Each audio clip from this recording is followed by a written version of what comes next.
Hell yeah, brother. Guys, back in the Supercar Street Racing dining room, where lit up ever so bright like a big yellow banana is this Kumo Gear 40 to 42 inch outdoor TV cover. Now, we have looked at this before, but we wanted to take another look at it today because the last time we ordered this, we know it lasts for a certain amount of time in the Florida heat and humidity. We want to see exactly what that time period was, knowing that this was not in direct contact with sunlight or water. So today, we're looking at this on the channel.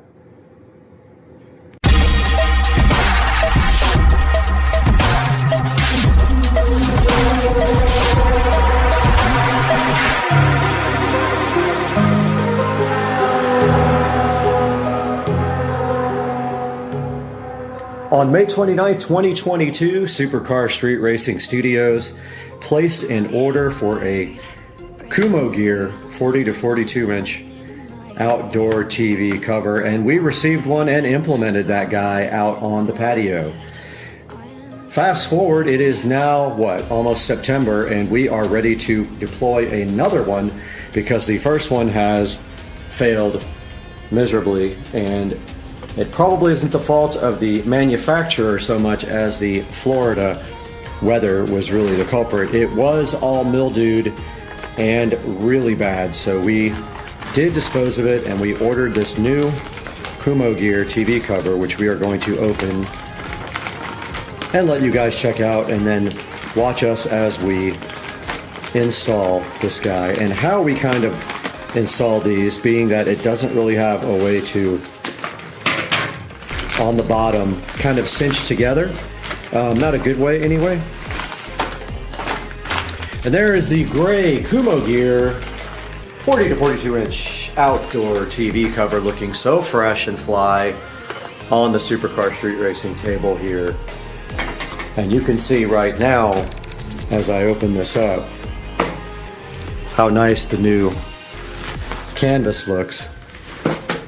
And it won't last very long in the Florida heat and weather. But as you can see, on the back of this Kumo Gear 40 to 42 inch TV cover, there is a pocket right here to allow the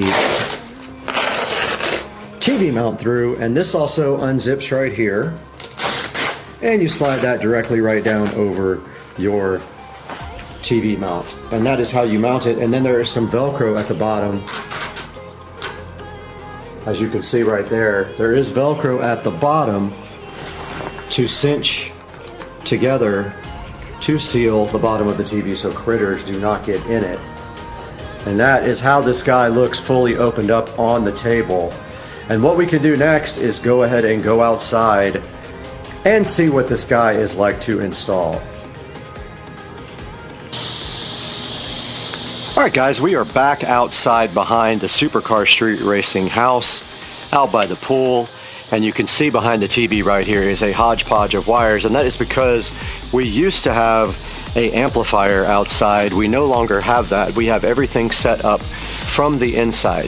It is still very gnarly with mildew and stuff. I would like to clean that, but I'm not sure what I need to use to do that. I guess I could spray everything down with bleach and just let it soak and not turn anything on until it dries out. And we have some speaker wires hanging down from right here that used to be hooked up to the amplifier and that we are no longer using. However, I don't know that I won't use them again, but yeah, they just go up into the soffits and run to each side here to the speakers, so that if you had an amplifier right up here, you could put that in.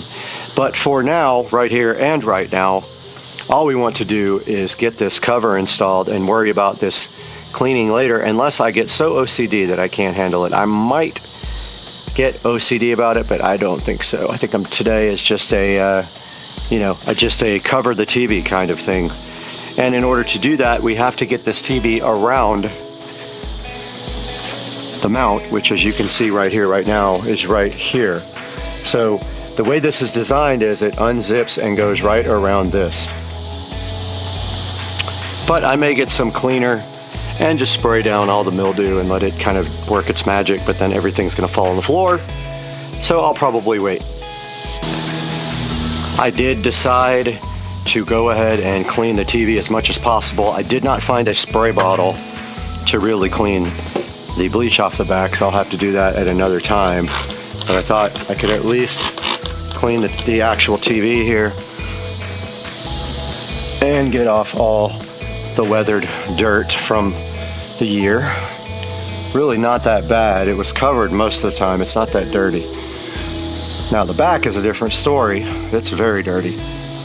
But the front, as you can see, is not.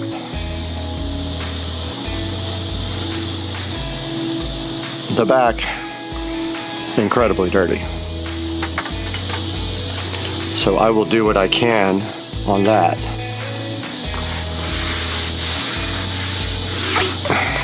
Very dirty.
Okay, we're ready to install the Kumo Gear TV cover, and I wanted you guys to actually see how this works in the back. So you just separate the back of the cover, as it has a little spot for the TV mount to go over, and then place it over like this.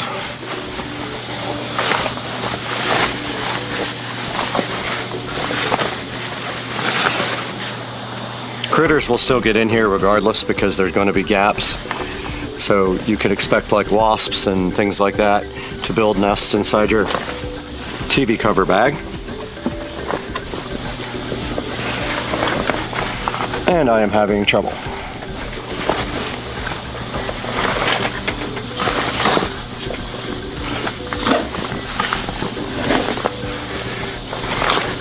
This looks like the wrong cover.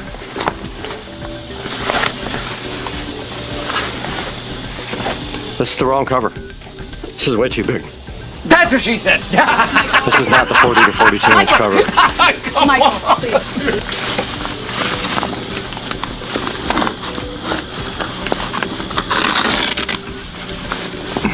Yep, this is the wrong cover. Got him! Look at that. Got him! I'm going to show you guys this real quick. Alright, so they have sent me the wrong cover. Obviously, this is way too big. So let's go ahead and remove it and return it.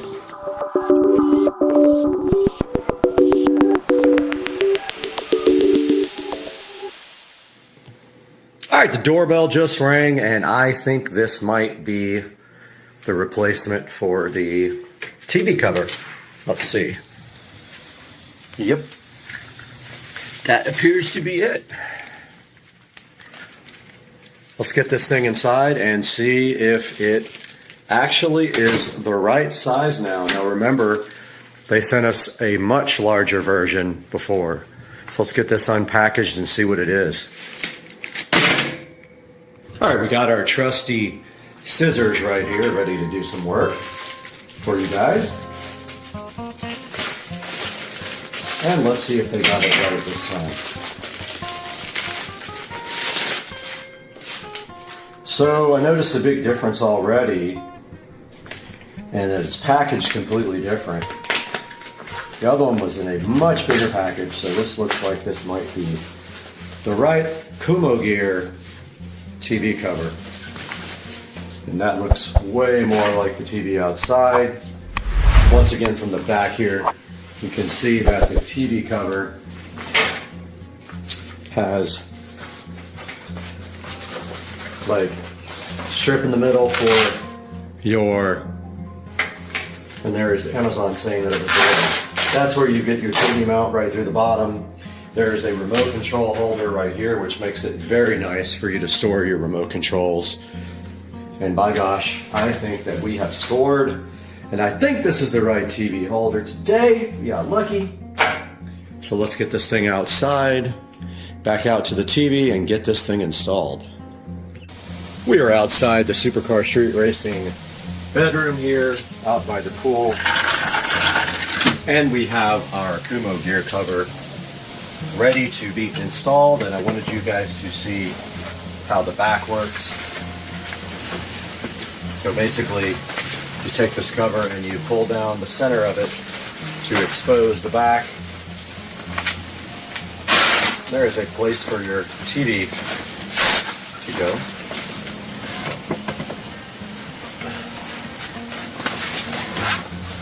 You guys should be able to see that now.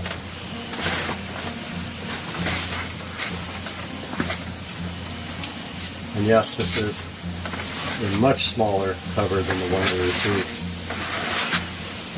As you can see here, right now, it just slides right over.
Welcome back to the beautiful 4K production studio here at Supercar Street Racing at the beautiful Supercar Street Racing headquarters and ranch. And today we are revisiting this Kumo Gear outdoor TV cover after 1 year. That's right, I purchased this thing almost a year ago to the date, and it lasted about 1 year. Now, not to say that it was actually falling apart, but what happens after about 1 year, it did have one little hole in it, but really what happens is the weather starts getting to it and it gets mildewed and nasty. And being that this thing is only $18, as you can see right here and right now, it's not worth it to try to clean. It's worth it to just go ahead and order a brand new one. Some of the things I like about the Kumo Gear TV cover is, of course, the price, and also that it looks very good. And some of the things I don't like about it is the fit is questionable, but it has to be kind of because it is for a generic 40 to 42 inch TV. So you can see there where the difficulty might be in getting it to fit perfectly. I also would have appreciated more Velcro on the bottom in the middle so that you can close it up. Now when you see right here in the picture that it looks all nice and square, it will not actually look like that on the TV. It will kind of be saggy around the edges and stuff. That's just the way it is going to fit. However, it will, the wrinkles and all of that will pull out of it after it sits for a while. So you don't have to worry about that being an issue after a while. Now, if we look through some of the pictures here, it does show you that it gives you like the diagonal measurement of the actual cover. So what you want to do is just make sure that your TV actually will fit with this 40 to 42 inch. If not, you can have to order the other one. Now on the back, you do have the flaps. Now these flaps, you've got the flaps here for the TV mounting bracket to go down the middle, and then you've got, of course, a remote control pocket, which is very handy. Now, I don't use that. I keep my remotes in a glass jar that is waterproof. And you have these flaps over here on the sides as well. And it says the flaps are compatible with most TV wall mounts, which I can confirm. It worked with my swing arm mount that I have back there.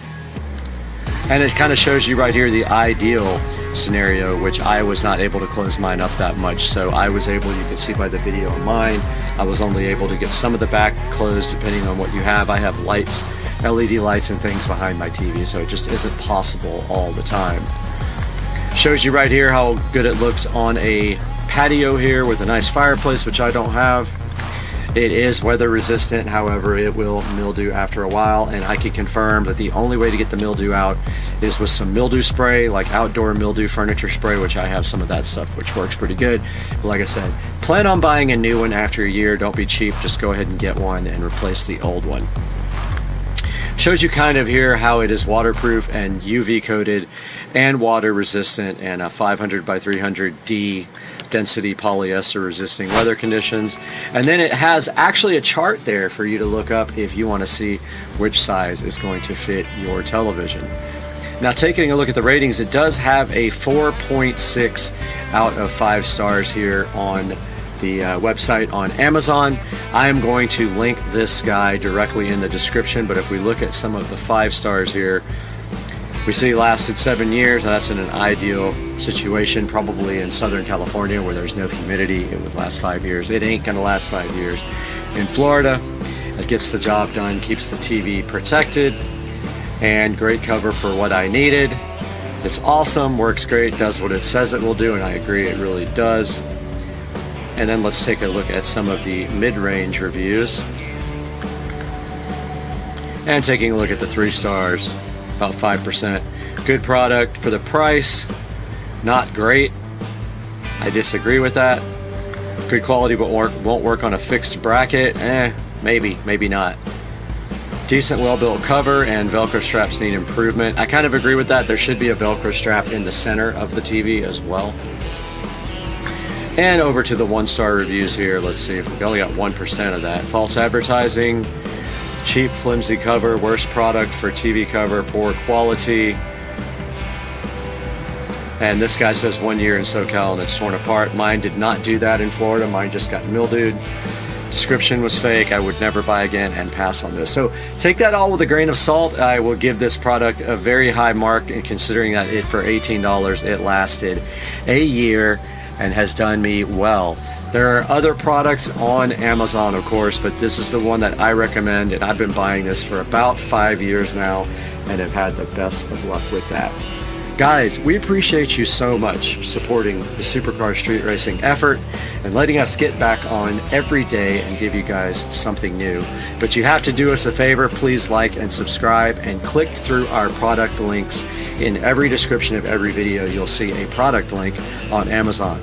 If you click on that product link, and you can buy anything you want on Amazon. You don't have to buy the product that we are featuring. It will help us out greatly. We get a commission from that, and the channel loses money. So if you could help us out by like, subscribe, and buying through our product links, we would appreciate it greatly. And we will see you next time. Peace.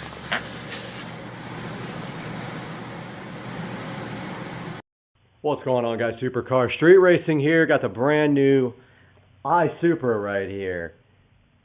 This is my 2003 Lexus IS300 with a complete Supra swap from front to back.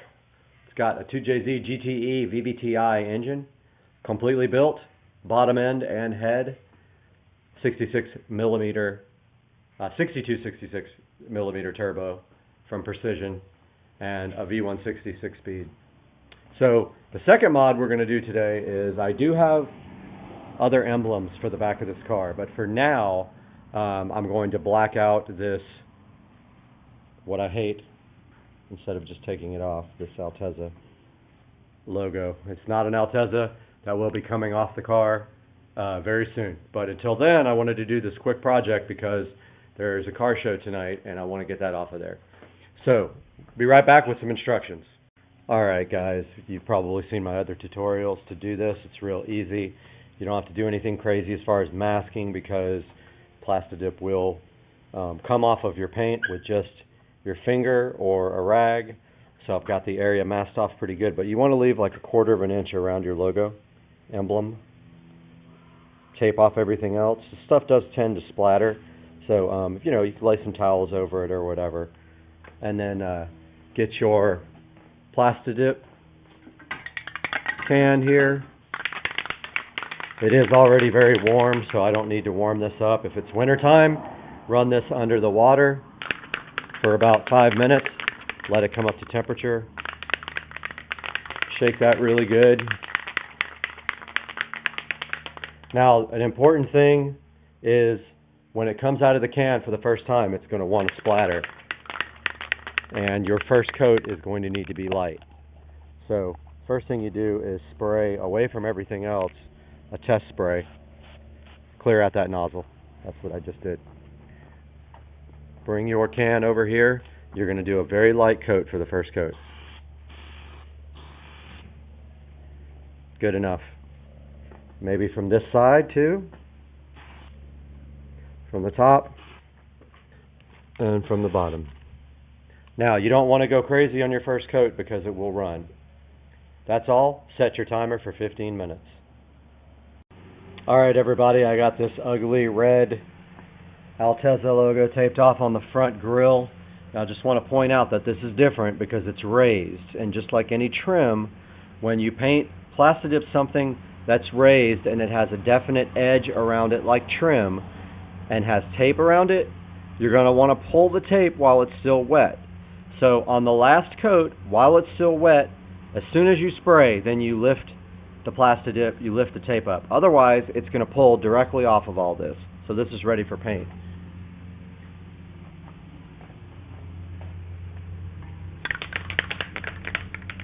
Got my Plastidip can here. It's going to be a little different because it's covering the whole thing. Make sure you spray a test spray away from everything, and then go ahead and put a light coat. Perfect. There's the first coat. Sorry if I didn't get that on camera. Looks pretty good. Go set your timer for 15. Alright, what's up fools? 15 minutes has passed. Got my refreshment. Don't want to show it and get demonetized. But coming up here to do the second coat here. This will be a little bit thicker than the first. Sprayed my test coat and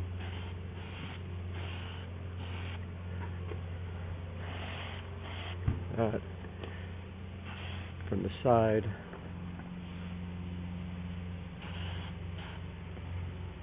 And from the top. Well, that's a pretty thick coat. Let's see how that dries in 15 minutes and we'll see if we need a third coat. Alright, I decided I hate this too, so I taped that off. That's going to get sprayed, but we're ready for our second coat on our front logo here. Spray a little bit out of the way to clear the nozzle. And 1, 2, 3 coats there. And there's no need to get the sides, so this probably is almost done. Kind of like the way that looks all blacked out. Back has maybe one more coat left and we're done. Got the hood pins painted off or taped off for Plastidip. I am worried about these ones because when I stick the key in, I think it's going to chip off the Plastidip a lot. So this may not be a long-term solution. I may have to actually paint these. But for now, I want to get rid of this big, ugly-ass ring. It's the ugliest thing I've ever seen on my car.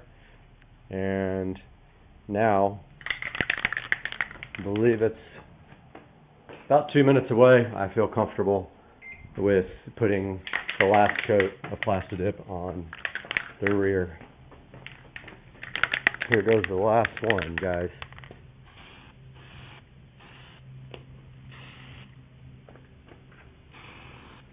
That last coat's going to dry for 20 minutes. Now we're going to go ahead and put a coat on these hood pins. Let's see if we get Plastidip everywhere. Okay, there's a good first coat.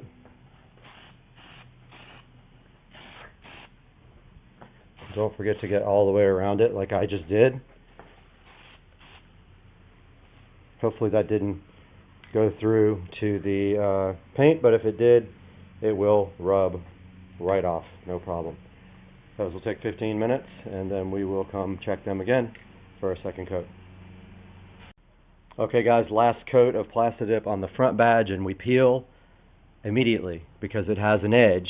If you don't, it will pull the Plastidip up all the way around. You do the same thing with trim. Third coat.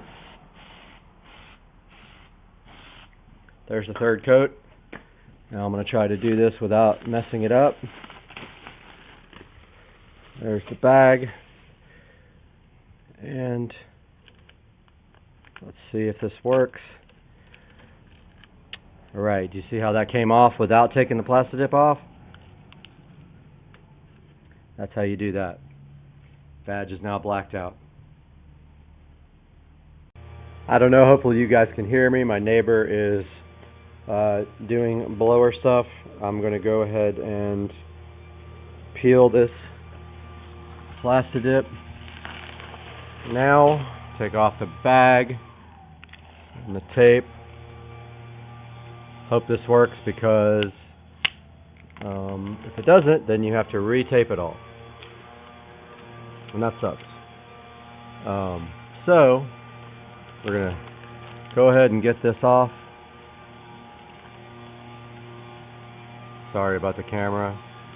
Once again, I forgot to focus on the project. I have a bad habit of that. So you take this Plastidip from the corner and you peel it.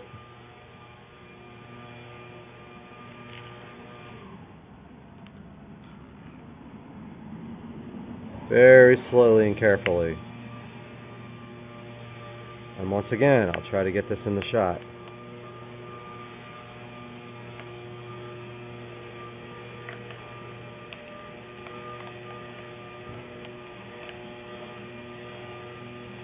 See how between the letters there, sorry about the yard blower, it didn't peel up, but here it's trying to.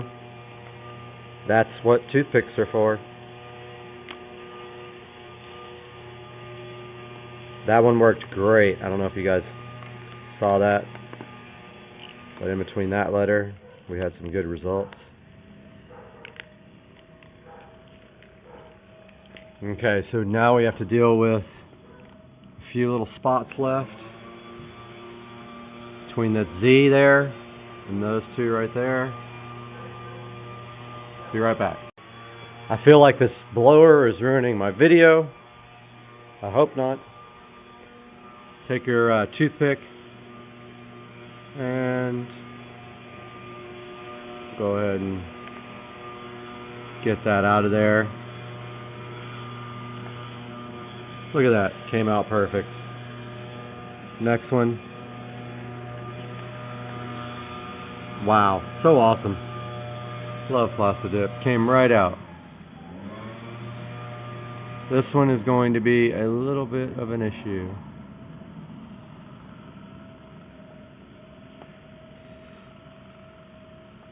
Yeah, that one's not coming out easily. But, there you go. There is how to Plastidip your emblems. Came out really good. Let's go check out the hood pins. So I have a feeling we're going to have to peel these wet because of this edge. So I'm going to put one more coat right now. Sorry about the blower again. Alright, here's my last coat, my wet coat on that one. Time to peel.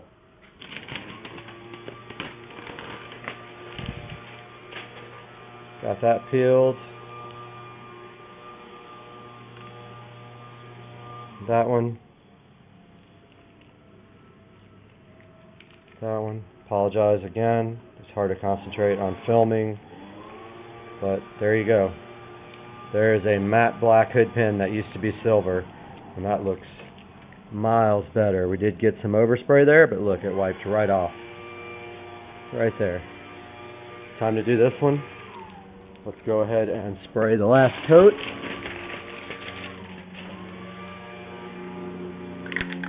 Here's the final coat.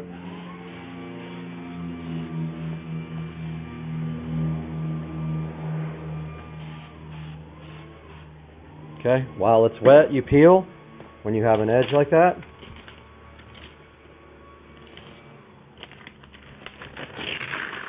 Try not to touch the plastic dip. Then take the paper off, like that, and go ahead and peel the tape. I think I did a better job on the tape for the second one.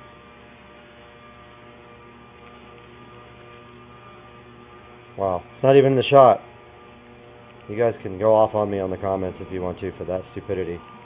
There you go. Now, you can see a little bit of overspray right here. If you just rub it like that, it comes straight off. Some right there. That's from not taping around the paper because I wanted to make sure that it didn't pull up the plastic dip. Now you can also get your detail spray, which I'm going to do next, and put it on there and get the rest of that stuff off if you want. Now here's the issue. When I unlock these hood pins, I have a feeling it's going to scratch at least this part of the plastic dip off, which I'm fine with. Yeah, I kind of missed a little bit of the metal on the sides, but it's not too bad. It's good enough. I like that better. Wow, that looks so much better. I am amazed at the difference in that. I have no idea why anybody would put metal pins on, but hey, that's a good project for me and good content. So that's going to do it for today's video. There's the front badge, the hood pins,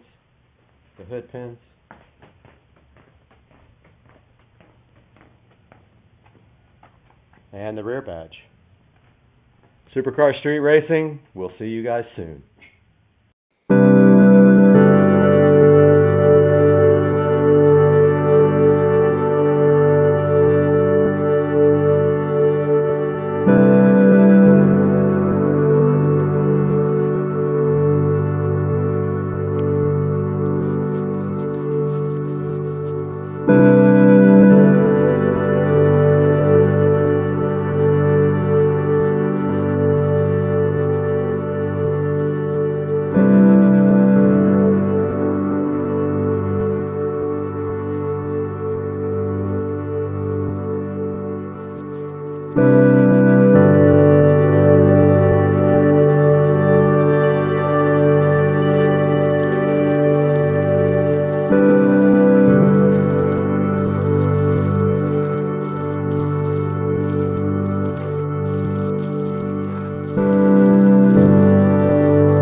Look at this dude.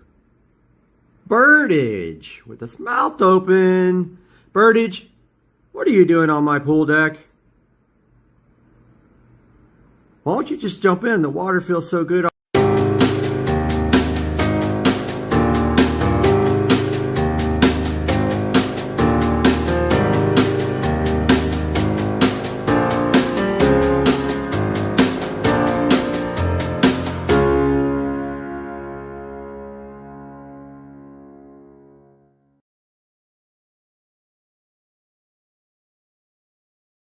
Today, we are getting everything out of this garage and into my new storage shed. All right, we are inside the new Suncast shed. And this is what it looks like on.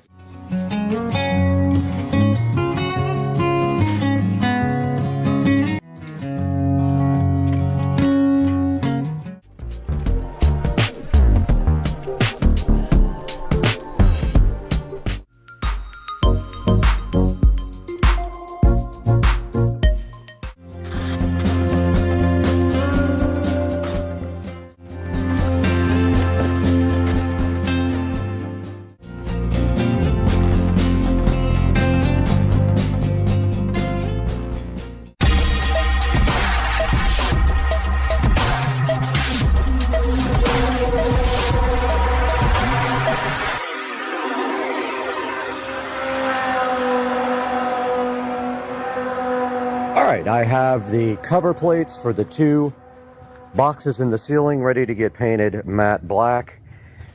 I know the lights up in the ceiling are white, so it doesn't really matter, but these will probably show up a little bit more. So let's go ahead and paint these guys black and the screws.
Alright, we have the next part of the garage makeover puzzle here, and this is the CASA app-based TP-Link Wi-Fi outdoor plug. We do have two of them, one for the outer square, one for the inner hex. We're going to go ahead and get those programmed up here in the CASA app real quick. Okay, we have one smart plug plugged in right here and one plugged in over there.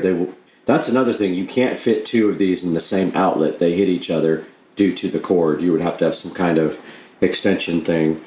But we're going to go ahead and go into the CASA app, click add device, and it is a smart plug. They're orange and green. There are two of them plugged in right now, both flashing orange and green. Let's go to the top one here.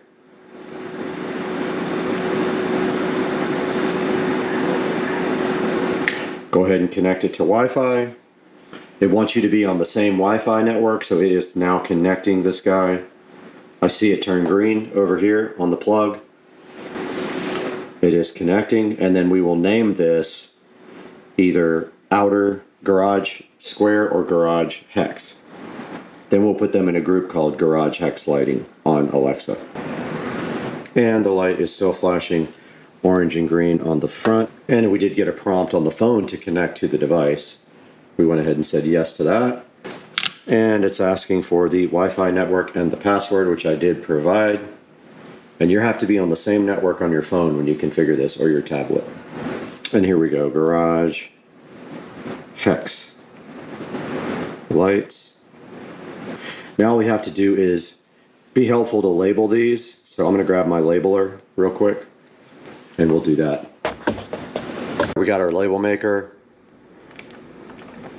Let's go ahead and set this to uppercase, garage.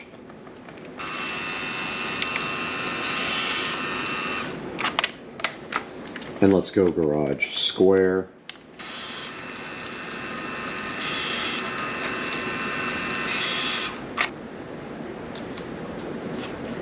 There's garage hex. And these guys are ready for install in the attic.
Okay, we have successfully added the smart plugs, and now we have smart control over our garage lighting. So let's turn off the hex lights.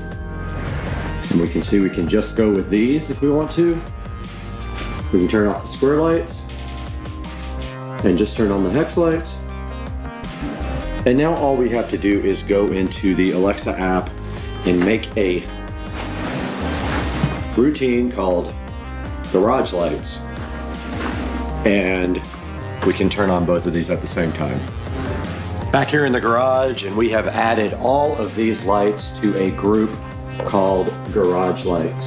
So now we say, Alexa, turn off the garage lights. And they all go off except for the middle one, which is controlled by the garage door opener. Alexa, turn on the garage lights. And they are all on now. So this part of the project is finished. All right, we're gonna pull the Model S Plaid out into the driveway and cover it up, and then start touching up our paint up here on the ceiling. That is the last step of the painting process. So let's get this thing out of here.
right, we are out here in the Supercar Street Racing garage, wrapping up this part of the garage makeover.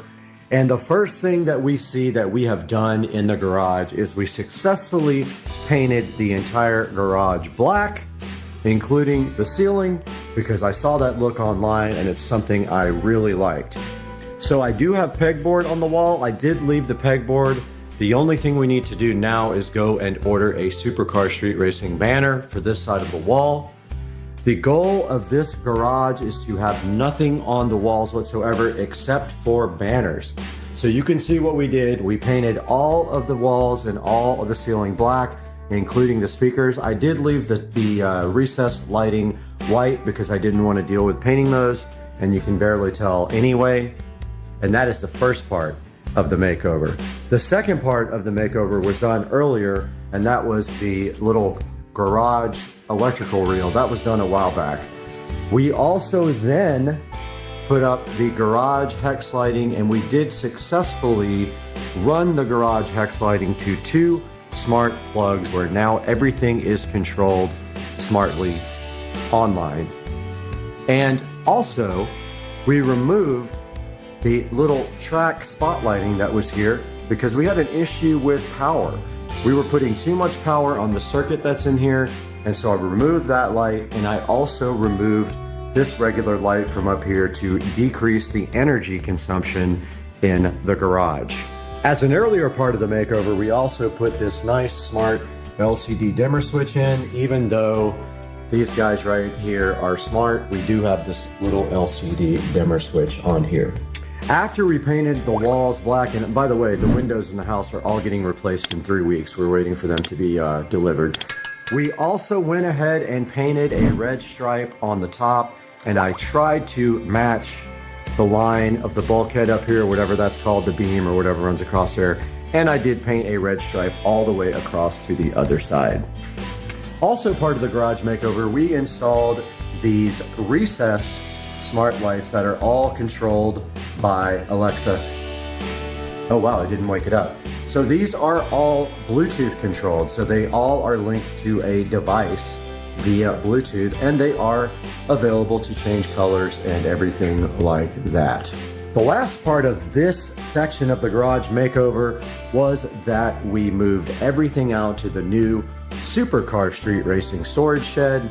Getting everything off of these walls was a priority for me, and so that was the next move. Everything that was in here went out to the new shed. So for the last part of this makeover, which is not going to happen for about 4 to 6 weeks, I have ordered a new garage door, and that type of door is a surprise. So you will not see it until we actually get it installed. It will be replacing this door. It is a much, much better door than what we have now. And also going in is a jack shaft mounted opener, which will eliminate this guy and eliminate this track that runs overhead for a much cleaner look, and also the ability to do more on the ceiling. So the garage door is the last part of the SCSR makeover until I redo the floors, which is going to happen. I need to repaint these floors completely now that we don't have anything in here. So that's going to do it for this episode. I hope you guys are enjoying the series. There should be a couple more parts to it, so stick around, and we'll see you guys again next time on Supercar Street Racing.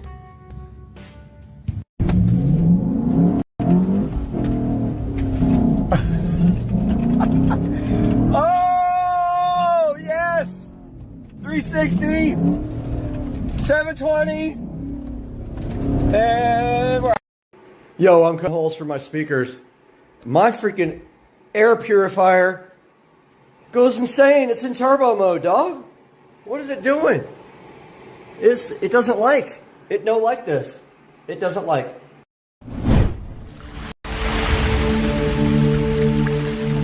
Welcome back to the channel, guys, and today we have a very special product right in front of me. ThinkCar reached out to Supercar Street Racing to see if we'd be interested in showing you guys their ThinkScan 689BT OBD2 scanner. Now, this is not a regular OBD2 scanner that you would find, those cheap ones that are like 20 bucks that you plug in. This one is special. It is a bi-directional diagnostic tool. This thing also does ECU coding, which a lot of those scanners will not do. This thing does over 34 services. It also does FCA auto off. It also does CAN, FD, and do IP. Has things like wireless update. A lot of things you guys are gonna find fascinating about this ThinkCar ThinkScan 689BT. Let's get into it today on Supercar Street Racing.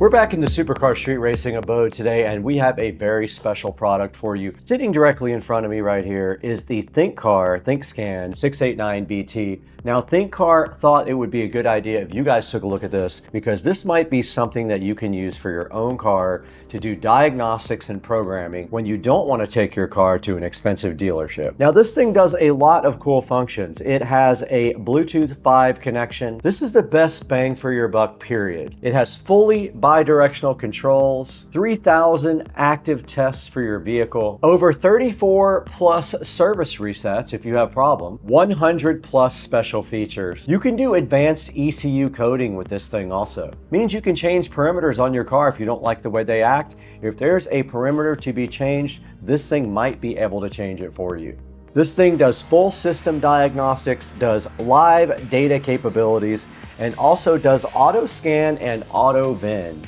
Now, this is also the global version. What that means for you is that you get over 10,000 cars and 140 plus car brands all included with the ThinkScan. There's no IP address restrictions, so no geo-blocking of this device no matter where you are.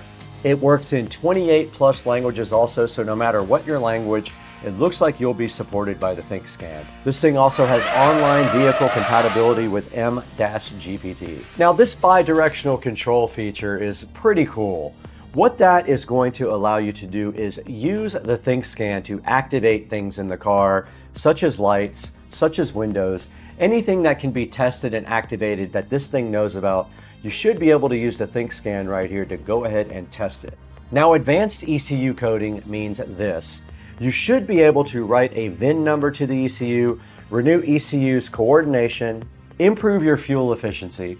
You could relearn your transmission if you need to do that as well. This can help you reduce power losses and improve the durability of your mechanical parts in your car. Now, there's also a bunch of maintenance services like hard resets. You can reset your power balance, your fuel trim, your VIN relearn, your turbo reset, your seat calibration, your crankshaft, things like that, your gearbox, your clutch, can all be done with these maintenance services on the hot resets. Now, this thing has a no cable restricted 10-meter wireless diagnostic range. It can auto detect your VIN in seconds and perform all of the scanning functions for your car that you need. This guy covers all kinds of European and American cars, all kinds of ISO and SAE ratings, and it's compatible with CAN OBD2 protocols.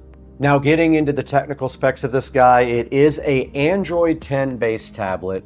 It does have a 8-inch touchscreen, which is better than those other little plug-in scanners. It has 4 gigabytes of RAM and 64 gigabytes of storage, and it does wireless updates. If you're worried about ever getting updates, this guy should update from the factory. Now, the great part about this device is if you have a problem with your car, they will charge you at most dealerships to take that in and go ahead and figure out what's wrong with it.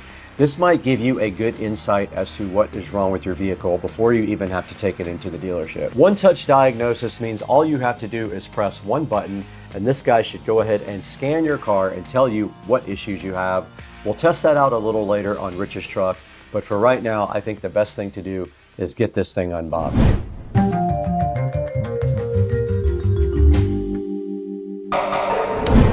Now, we just took a look at all the features of the ThinkScan 689BT. I'd like to go ahead and get this out of the box with you guys and take a look and see what's inside. So to do that, we have our patented SCSR knife here to go ahead and slice open this nice hologram of the ThinkCar. And this thing is sharp. Looks like it's open now. Gotta be smarter than the box. Very tight fit there on the ThinkCar, but it did come right out of the box now. Packaging was thick, and right inside of the box you do see an immediate cool thing. There is a nice carrying case there for your ThinkCar, which is something they did not have to do for you, but they totally did. There's a nice kind of cool thick carrying case for the ThinkCar. ThinkScan 689 Bluetooth. Got a little handle right here on top as well, which is awesome. And then when you just do open it like this, there is a piece of foam at the very top. The actual ThinkCar is in the box here. It looks like it is a Android tablet-based device. Let's get that out for now. Interestingly enough, there's a Cat 5 cable or Cat 6 cable with the instructions right here. Inside of the box also a USB Type A to USB Type C adapter that might be for charging. This is a USB Type A to Ethernet adapter here. I'm assuming that goes onto the tablet, and then this Ethernet adapter goes between there and the tablet if you need to use wired. There is also a nice charge adapter here, and it looks like it is set up for Euro. It came with 3 different adapters. I'm not familiar with the other 2 styles, but it did have a US adapter on it right here. So if we just slide that directly on somehow. So yeah, this is the OBD2 connector. It has a OBD2 plug on that side, and on this side it does have a Ethernet and also another female OBD2 port right there. There's a packing list here also that tells you everything that came with the ThinkCar. Now this is definitely a USB Type-C charging port at the very top here, and it says that the other connector is a USB Type-A expansion module. There's a lock screen and power button right here on the top as well. It also does have some sort of desktop mount here. So if you just pull this out, it can sit directly on the desktop like this. And you do notice on the back that it does have the detachable Bluetooth wireless connector built right on the back, and they do even have a magnet there, which is very cool. The magnet sticks it right to the back, so you don't have to worry about it. Now, this thing does recommend the first thing that you do is connect this product to Wi-Fi and go ahead and update it. So in a few minutes, we'll get this thing on a charger and do that.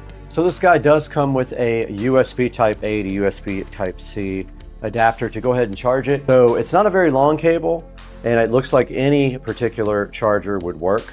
I'm going to go ahead and plug in directly behind me here and get this thing on power and let it go ahead and charge up. And it is lighting up the screen right now. The screen is lit up on the ThinkCar. It's at 92%. It won't take long to go ahead and get it charged up to 100. Now, I did look through the manual. There is not a lot about using the Ethernet and this type of connector. I'm assuming that is an alternative to using the Bluetooth connector that is on the back. It looks like right here, you would just literally go from here on the Ethernet connector to this dongle and then connect that to this when you're having Bluetooth issues. But there is no documentation about that in this particular instruction manual here. All right, you can see the battery is still at 92%. That's probably fine. Hey guys, we want to take just a second to talk about our ongoing sponsor, Crutchfield. Look at all the cool stuff Crutchfield has to offer and check out all their cool advantages. You get lifetime technical support, 60-day price drop protection, 60-day returns, and an endless amount of literature online to go ahead and research for your projects. Crutchfield is a proud sponsor of Supercar Street Racing. Go ahead and click through the links in the description and check out Crutchfield's awesome products and awesome customer service. Tell them Supercar Street Racing sent you. So for this next part of the video, let's go ahead and get this thing powered on and see if we can get it updated.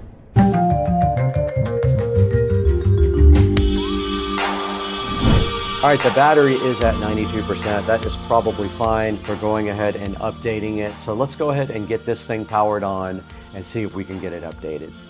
We have the ThinkCar scanner directly in front of me. This is the ThinkScan 689BT. We already took a look at all the features. We took a look at what was included in the box, and now it's just time to go ahead and power this up. Now there is a little peel off satisfaction thing here. Thank you for your purchase.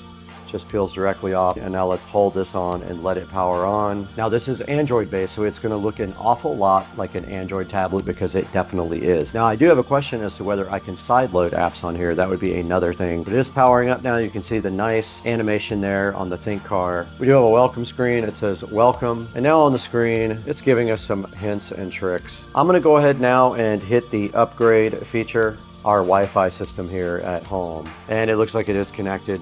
Let's go ahead and go back and then go to upgrade. Vehicle diagnostic software, download the latest copy. Let's hit enter. And it is asking me to upgrade all these different types of vehicles. I'm going to go ahead and hit upgrade. It says it's loading, and you can see it downloading various car types here. There's a percentage graph there of what it is doing. Let's let that upgrade. At the moment, it is upgrading all kinds of different vehicle models now, and the battery is at 94%, which is great. And now here's how you use the little stand. It does just sit on the desk, so fresh like that. Okay, now it is actually installing the new app version. You can see right there, it downloaded, installed it. Now it is rebooting with the newer version on it. Now I'm in the other part of updating the application. First part is the APK, and the other part is other, is what it's called. And there are some things here to update. I'm going to update the Diag-based service, and now it says it is on the latest version. Now I've updated everything on the ThinkCar ThinkScan. This thing is ready to rock. The only thing we have to do now is go ahead and connect it to Rich's car, hopefully with this Bluetooth adapter right here, and go ahead and do some scanning and some playing around with all the features of the ThinkScan.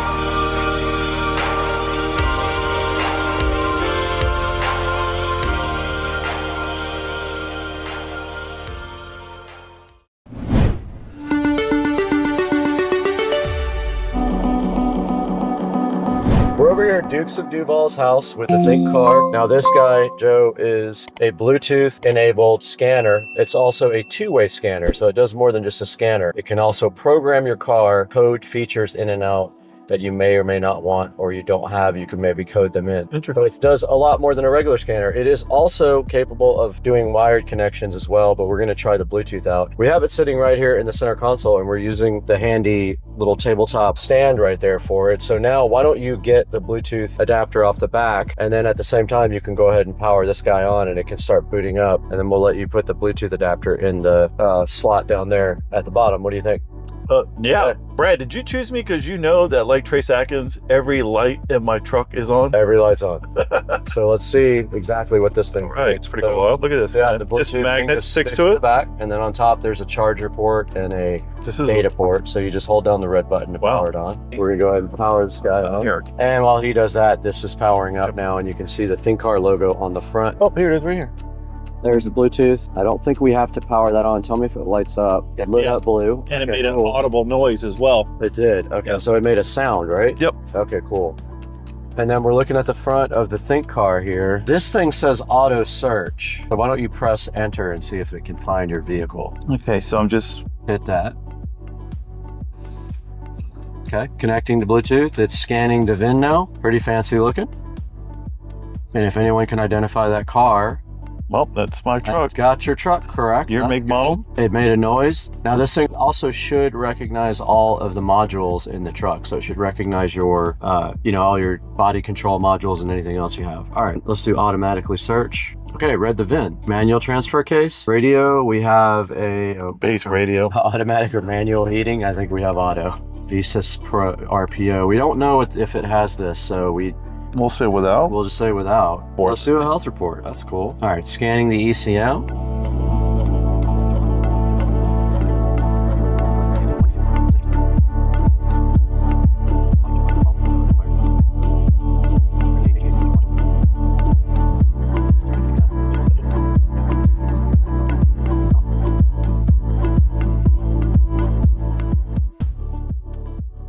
And so it knows the truck and it knows what modules are in it. Our first one was engine oil pressure, sensor circuit high voltage. Okay, so here is the reasoning behind the code. Doesn't really have a lot about that code. And then you can actually just Google search it as well, which is kind of cool. It's got Chrome built in, and then it searches for this code. All right, yep. Go back to the other one. Let's see what else we got. We got a this one's interesting. And then we have a fuel trim lean. Bank 1's lean. Wow. We got a fuel trim lean bank 2. And then we already saw those, so we know about those. HVAC temperature control feedback circuit, airflow control circuit open. So this is some of the stuff that you can do with it. That's interesting. The oil You can do the oil service reset light. brake pad replacement. Yep. All this stuff can be reset. Oh, interesting. Tire type calibration. Okay, so that's some of the stuff you can do outside of the troubleshooting. Oh, a lot of extra things up here to do if you're working on the car. So if your car supports it, these are the ones that you can use for regular maintenance. Engine. Yep. Airbag. That's interesting. Battery matching. So if you need all this stuff, it is available if your car supports it. Man, this thing just has a lot. Definitely has a lot of features. Injector Code your new injectors. A lot of things that my truck doesn't have, but this just, it just has so many different things. All right, so there it says cleared TTCs right there, right? Yeah.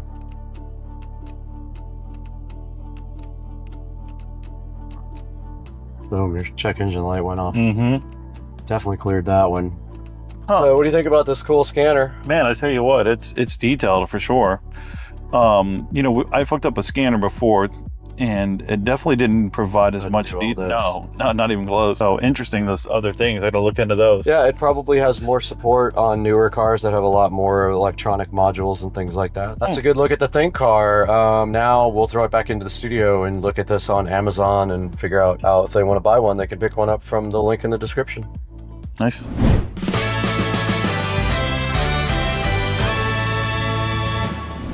Hey guys, welcome back to Supercar Street Racing. We're in Studio B right now. We're also broadcasting live on YouTube while we edit. But today we have this very cool Think car, ThinkScan 689BT. This guy was given to us to go ahead and evaluate and check out all its cool features. It does so many cool things. It does live updates over the air, so it updates all the cars and all the information on the cars whenever there's new information available, like new cars come out. It also is based on Android. It has 4 gigabytes of storage and a 64 gigabyte internal storage capacity. So 4 gigabytes for the operating system, 64 for storage of apps and other information there. Now this thing has the capability to save you a lot of money because the dealership will want to charge you an arm and a leg for doing the same things. This guy can not only look at all the codes on the vehicle, it can also diagnose them and even look it up online if it doesn't have the information about what that particular code is. It can action all your vehicle subsystems so you can test on the fly. Let's say you're having window problems, you can actuate it from the actual scanner and then you can test your windows or your headlights. You also have the capability, if your car supports it, to flash hidden functions on the ECU and code your car with the actual scanner. This thing does have 34 services for over 134 makes of vehicles. It has some cool new features like clutch and turbo reset, which were just added, which is very cool for automotive enthusiasts. It can access a lot of your car's functions like your battery and your TPMS. For example, when you put a new battery in a BMW, sometimes you have to register it. This guy has the capability to do that. And it says it can access your TPMS sensors. I did not personally test that part. Now it also does everything wirelessly over Bluetooth. It comes with a magnetic Bluetooth adapter for the back of the unit, but you can also hook it up via the Ethernet cable and a hard cable that they provide you in the actual kit in the little case that they give you. Here's a little look at all of the cool features of the Think car ThinkScan. It has a lot of extra things. This is a global version. It will not lock you out via geo-blocking, so you can use this anywhere. It's a global version. This thing has bi-directional control, so you can activate things from the actual scanner. It does things like ECU coding. You can possibly write a VIN to the ECU, improve your fuel efficiency, transmission service resets. Check out all the hot resets you can do here. Oil, EPS, ETS, brake, gear, SAS, injectors, and BMS all can be reset from within the scanner. And it does automated VIN checking and diagnosis based on your actual car. It covers all kinds of vehicles from 96 to 2024, compatible with OBD2, EOBD, and CAN protocols. Check out all the cars it does support right there. And there's a good look at the height and width. It is a nice little tablet. It feels pretty heavy and sturdy, like it won't won't break easily, and I do like that. And you saw on Joe's car, we pulled all the codes on his car. We were able to go online and search for them all, and then we were able to reset the codes as well, which is awesome. Joe can go from there to go ahead and further diagnose his vehicle and see if he can figure out what's wrong with it. Now, there's going to be a link in the description to go ahead and pick up the ThinkCar 689BT. Please use our official links to go ahead and order this device. Tell them Supercar Street Racing sent you. I might be giving this one away too. If you're interested, put a comment in the description. I'll take the best comment and go ahead and give this device away to one of you guys. Now here's a look at the Supercar Street Racing channel dashboard, and you can see 191,023 subscribers. We could not do that without support from the community and you guys. We really appreciate you liking and subscribing, and hit that bell icon. Buy all your Amazon products from any of our affiliate links. It does not have to be the one for this product in this video, but buy anything you want by clicking on this link in the video, and it helps us out just a little bit because we get no money from the channel, hardly nothing, to keep the channel afloat, and we're doing it just to do it. Guys, we're gonna have to get out of here though. It's almost dinner time or lunchtime, depending on how your family specifies it. Let's get out of here, right out that door.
Hey guys, welcome back to Supercar Street Racing. So glad to have you with us today again on a beautiful Sunday. And today we're going to be taking a look at the media mod for the GoPro Hero. And I have a 10 black right below you right there, but this also works on the 11. And I think the 9, not 100% sure, but we know it works for sure on the 10 and 11. We're going to look at that today on the channel. Stick with us.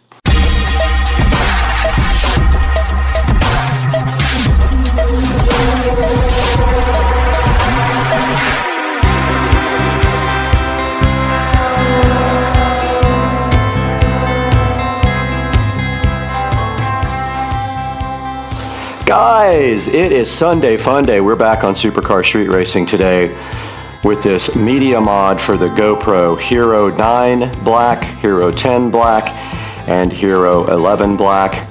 It is water resistant. It has a directional mic, a mic port, HDMI out, and USB-C ports.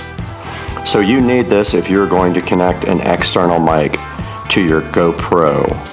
And I have not opened this yet. It is still packaged up in the box here, and I'm wondering if we can open it without doing anything to the actual packaging. I guess we cannot. They make it impossible not to tear up here. And so let's get this thing open and see what's inside. Kind of excited about this because I have a DJI mic kit. As you can see on the channel, there is a review for that. And this is the only way to use the DJI mic with the GoPro. Now, one thing I did read and saw online is that the GoPro and the the DJI mic, the DJI mic will not fit on the shoe of the Media Mod all the way. It kind of just partially fits on there. And it looks like it did come with some mounts here for tripod and other. We're gonna see real quick what these are. This is to screw the device to anything that you use, any kind of mount. That I already have one of those. I have several actually. It's about, I think about 75 bucks to 79 bucks. I can't remember exactly. From what I read, the directional mic is not even that great in this. Not any better than the internal. And they give you a little windscreen for your directional mic there. And looking inside the packaging here, there is a manual that comes with this. It's got a limited lifetime warranty, it says right there. And here are the directions. So we have my GoPro Hero 10 Black right here. So first thing you have to do is remove the door on the device, and it does just pop right off, as you can see right here and right now. And then this Media Mod case right here, it says next that you slide this thing down, open that up, which is just like the door on the side of the GoPro, and then it says you slide the Hero 10 Black into it, and obviously it can only go one way. This looks like the back because it's got ports on it. This is like the front because it's got a mic there. And the GoPro Hero 10 Black slides right in there just like that, as you can see. And it says that there is a USB Type-C that should have plugged in on the side. Let's see. Yep, so there's the USB Type-C that goes into the side of the GoPro, which actually interfaces this. And you cannot get a copy of this. This is only available from GoPro themselves. Notice that it is in all the way now. Now, to take your memory card out, you do have to remove the case, which is not a big deal. It takes 5 seconds. It's the same as having to open the battery door. Now it says close the case here, but guess what? I did not put a battery in it. You have to do that first. That has not changed. We have a battery in it. Slide it in, and I did see the light pop on the GoPro, and it closes like that. And now this thing is completely inside of that. Now down here are the little GoPro accessory things, which are a little bit harder to get to. And it looks like this is some kind of shoe mount. And you have a shoe on top there like you did before. Going further in the manual, it says that you can then hook your little handle up to this, but I have a flexible clamp. And it says if you want to use your little windscreen right here, you can do that as well. And it just snaps on and pops off right here. Pretty simple. Just kind of like that, as you guys can see.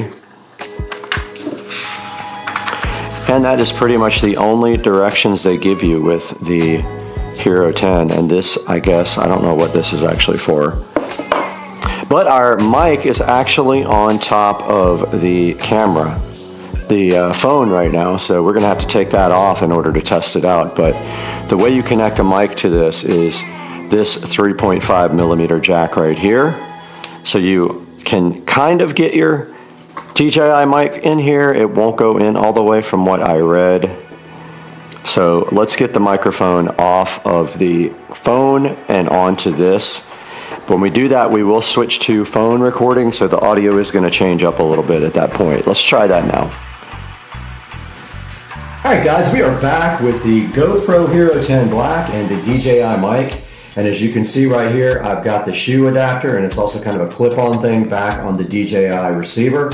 Once you have that, if you get your GoPro Hero 10 or Hero 11 Black, you can see this will slide somewhat into the shoe on top of the camera here. It might work on the side, I haven't tried it. Barely goes in the side shoe.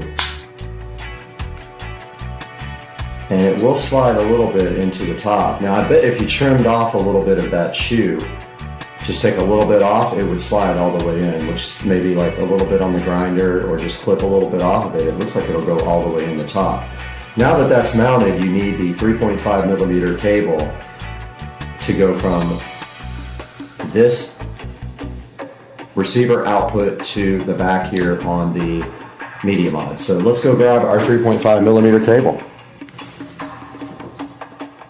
This is the 3.5 millimeter cable that DJI supplies with the actual mic. And what you want to do here now is come to the output of your receiver there, plug it there, open up the back here where you see the 3.5 millimeter plug that straight into the GoPro like that. This other port right here is a USB Type-C, and then that is of course a mini or micro HDMI. I think it's called a micro HDMI. A lot of people hate this port. It's not very robust and tends to break, but there you see the whole package here now with the wireless mic on top, which I think I'm going to try to grind the shoe down a little bit and kind of trim it off. And that is the whole package. All ready to go with the Media Mod. You still have a side shoe here for a light if you wanted to. And that is it. So now what we can do is switch over to the GoPro, start recording on the GoPro with our wireless mic, and see if that actually works. Alright, we powered on the GoPro and it says Media Mod connected. And the cool thing is I can see my audio down at the bottom from my wireless mic already going. So it wants to update the time from the app, so I'm going to do that now from the phone. But see right there, before that it said Media Mod connected. Okay, we are now recording on the GoPro Hero 10 Black and on the phone at the same time. However, the audio from the Hero 10 Black is using my microphone, I believe. Yep, I just touched the mic and we could see on the back here that we have the level meters from the wireless mic from the DJI mic, and you can see on the front here the level meters on the DJI receiver. So we have successfully set up the Media Mod for the GoPro Hero 10 Black. Now, I don't know exactly what this guy does here. It's some kind of shoe mount as well, but I like to use my Hero mostly on this thing. And so on the bottom of the Hero, there's two little tabs that come up for Hero related accessories. So you just pull those out basically, and they go between these little slots here. You're a slot. And yeah, just like that. And then you put your thingy through it like that and screw it in, and now this thing is ready to go shoot some videos and can be clamped on. And it has this extra clamping force thing if you need to make it actually tighter.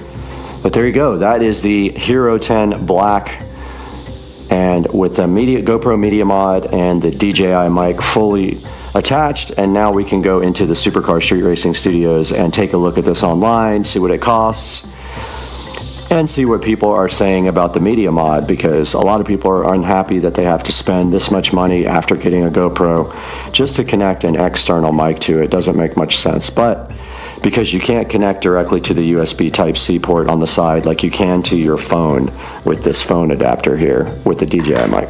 All right, let's head into the studio now. Today we are going to be taking a look. Welcome back once again to the beautiful editing studios here at Supercar Street Racing. This studio is capable of editing in 4K, super high resolution, super fast editing machine sitting right down here underneath me. And today we're taking a look at this GoPro Media Mod. Now, what do you need a GoPro Media Mod for? Well, you need it in order to connect an external microphone to your GoPro Hero 9 Black, Hero 10 Black, or Hero 11 of Black. And as you can see right here and right now, looking at this on the screen here, for 79 bucks, you do not get the capability built in the GoPro. Now, I know it kind of sucks that you buy a GoPro and you can't do this, but they're making extra money on this guy right here, and you just have to buy it if you want to hook up an external microphone or maybe have an extra place to put a light on. And as you can see, it also has on the back, it doesn't show it here, but it has a port for HDMI as well as a 3.5 inch microphone here. And this guy is $79, and I don't know why it would have a bad review, anything under $5. It just does what it does. The microphone is not that great. It's about the same as the built-in mic, so you're better off, of course, with an external microphone. And we will have a link to this guy right in the description. We really appreciate you guys buying through our affiliate links. It helps the channel out greatly because we don't make any money on the channel. We actually lose money. And so we make $1 or $2 off when you guys buy any Amazon products. You don't have to buy the Media Mod. You can buy anything by clicking through this link, and it helps us out greatly. But back to the GoPro Hero Media Mod. You can only buy this guy through GoPro. Nobody else makes accessories for it, and GoPro would probably sue them if they tried because they're trying their best to get rich off of this GoPro Media Mod. Now, I did verify after the fact that the receiver for the DJI mic does fit right here in the shoe, as you can see right here on this side. The shoe on the side of it, the GoPro or the DJI receiver fits pretty good in there. It's a little bit tight. Like I said, I might grind some off of it and see if I can get it to fit better. Other than that, no complaints about the Media Mod for the GoPro. Guys, thanks for joining us on Supercar Street Racing. We'll see you guys next time.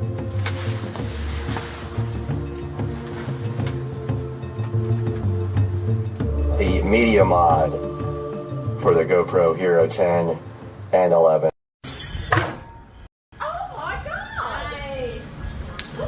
Let's go.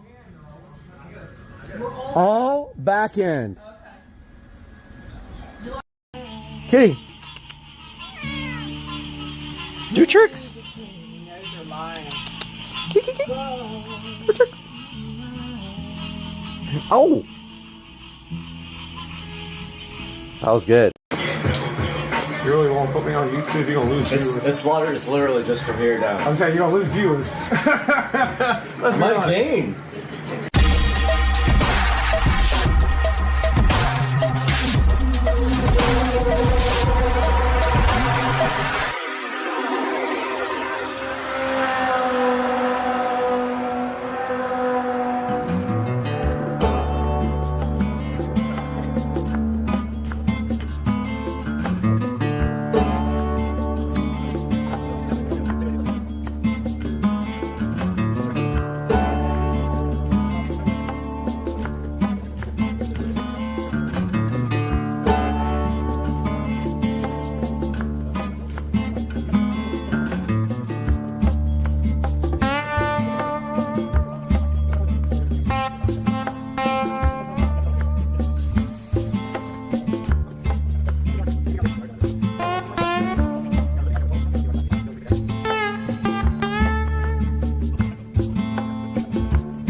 All right, we got our Samsung A7 Lite tablet here right now.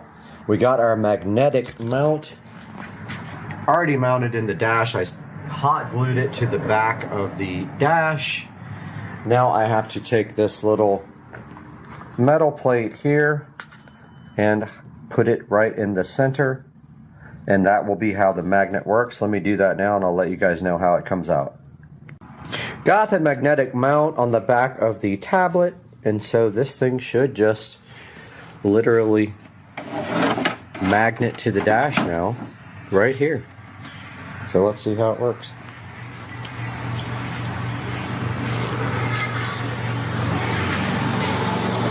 And they are, oh, it's so good.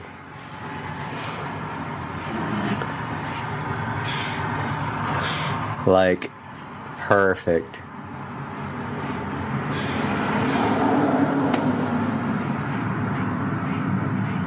Look at this, guys. It looks like it was meant to be there. This is awesome. Look at the tablet. And it sticks perfect. Okay. Maybe not. Maybe that's not going to work. I mean, honestly, a good bump might send that. I might have to get another one for the bottom. Yeah.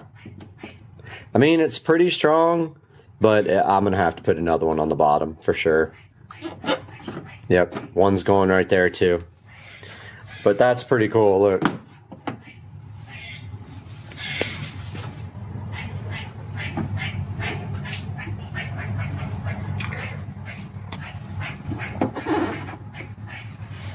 Yeah, it's going to have to take two.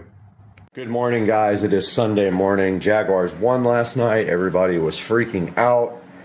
So cool. So just a little update.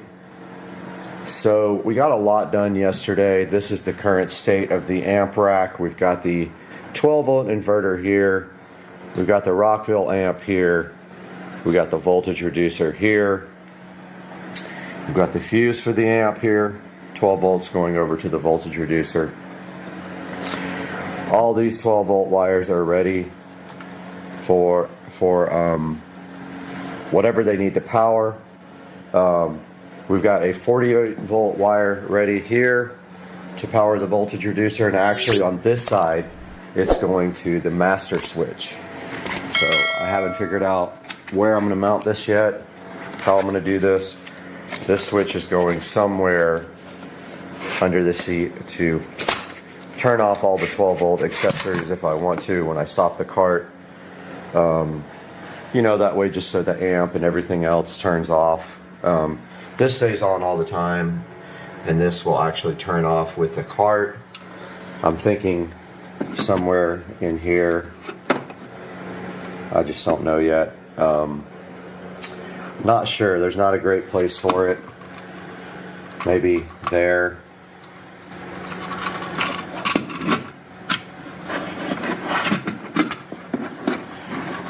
That kind of would work right there. But it's got to have 48 volts going to it. My wire's only that long.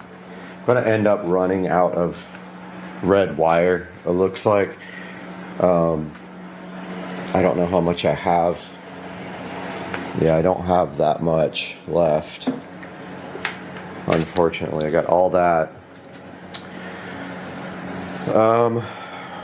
One of these 12 volts goes to this Invertec. We just weren't sure about the seat rails yet, so we didn't do that. I'm sorry, I'm like half asleep, but it's like 5 in the morning. And the most important thing is I got the magnet system and the tablet. So let me show you the tablet first. So this is the Samsung A7 Lite. And the reason I got the Lite is because it has cellular. If I wanted to do cellular, I could do that. The A7 doesn't. It's bigger, 10-inch, but honestly, I want to show you how perfect this is. So the tablet sits right there with the magnet. Now I ordered a second magnet for the bottom because this isn't going to hold when we hit a big bump. It can slide out pretty easy, but I don't think it will once a second magnet is on the bottom. And if that doesn't work, I'll do a third and a fourth on the sides. But I think a second one's going to hold it, if not a third one. But check out how good that is. It just came out absolutely perfect. I've got a ton of video from yesterday. So much video that I'm going to have to edit it down. The camera ran for hours and hours while we worked. We got the rear speakers installed here and the rear quick charge USB port, however, and the front quick charge USB port. However, we were drinking at the time and I didn't even think about it, but we didn't wire them up, so now they're really hard to get wiring to. Yeah, so that's the current state. I have a lot of work to do here. I'm actually going to have to probably pull a couple of these batteries so I can work right there and get the fuse block in. This fuse block is what is going to drive everything that doesn't have a fuse. And so if we want 12 volts, we got to put 12 volts here and ground here. So that's what I'm doing today. I am working on all this today, and I'll keep you guys updated as I go. I don't even know what to do first, honestly. The hard part is once this seat is up, it's going to be almost impossible to get to the controls here, which I'm kind of worried about. Our RCA contraption is a little bit haggard. I don't like it, but it's all we had. We have come out of our Bluetooth adapter and we had to split that to feed 3 channels, so we did Y adapters, and we'll just crank the gain up on the amp if we have to make that work. But yeah, that's our current state, and I will keep you guys posted as we go.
Back once again in the supercar street racing bathroom, and behind me we have two shoes from Puma that we're going to be taking a look at today in our unboxing and reviews, with one catch: there ain't no box.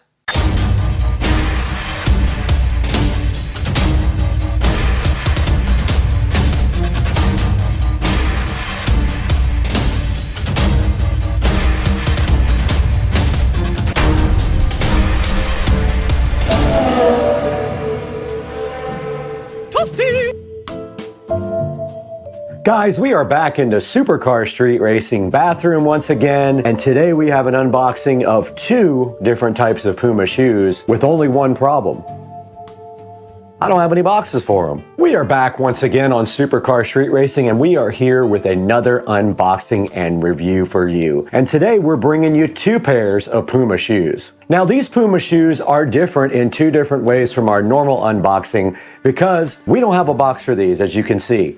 But we're still going to talk about them, try them on, and let you decide if you want to try to pick some up. Now, right behind me, we have these two pairs of Puma shoes that were purchased at Ross, and they both were around $39. So right here, you see the Puma shoes right in front of me.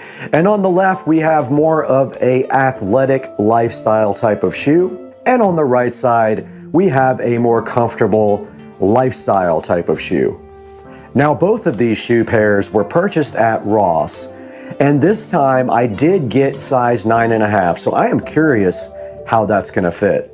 I usually do size 9, but I noticed some of my shoes, my toes are touching just the very end of the shoe, so this time I wanted to go 1/2 size bigger and see if I can deal with a 9.5. Also, some of the Puma shoes I have are very difficult to wear because I have bunions and flat feet. I was thinking maybe a longer size would help with my bunion issue, and maybe the shoe wouldn't be so uncomfortable, so I went with a 9.5. Now, the first shoe we're taking a look at today, and I have a few pairs of these already on the Puma shoe rack, is the Puma Suede Classic in gray. Now, the Puma Suede Classic in gray is currently available at the Puma website, and I think they're really good looking shoes. We're gonna see if they're as comfortable as my other ones, try them on, take a walk in them, look around them 100%, and then you decide if it's something you think you could get and wear.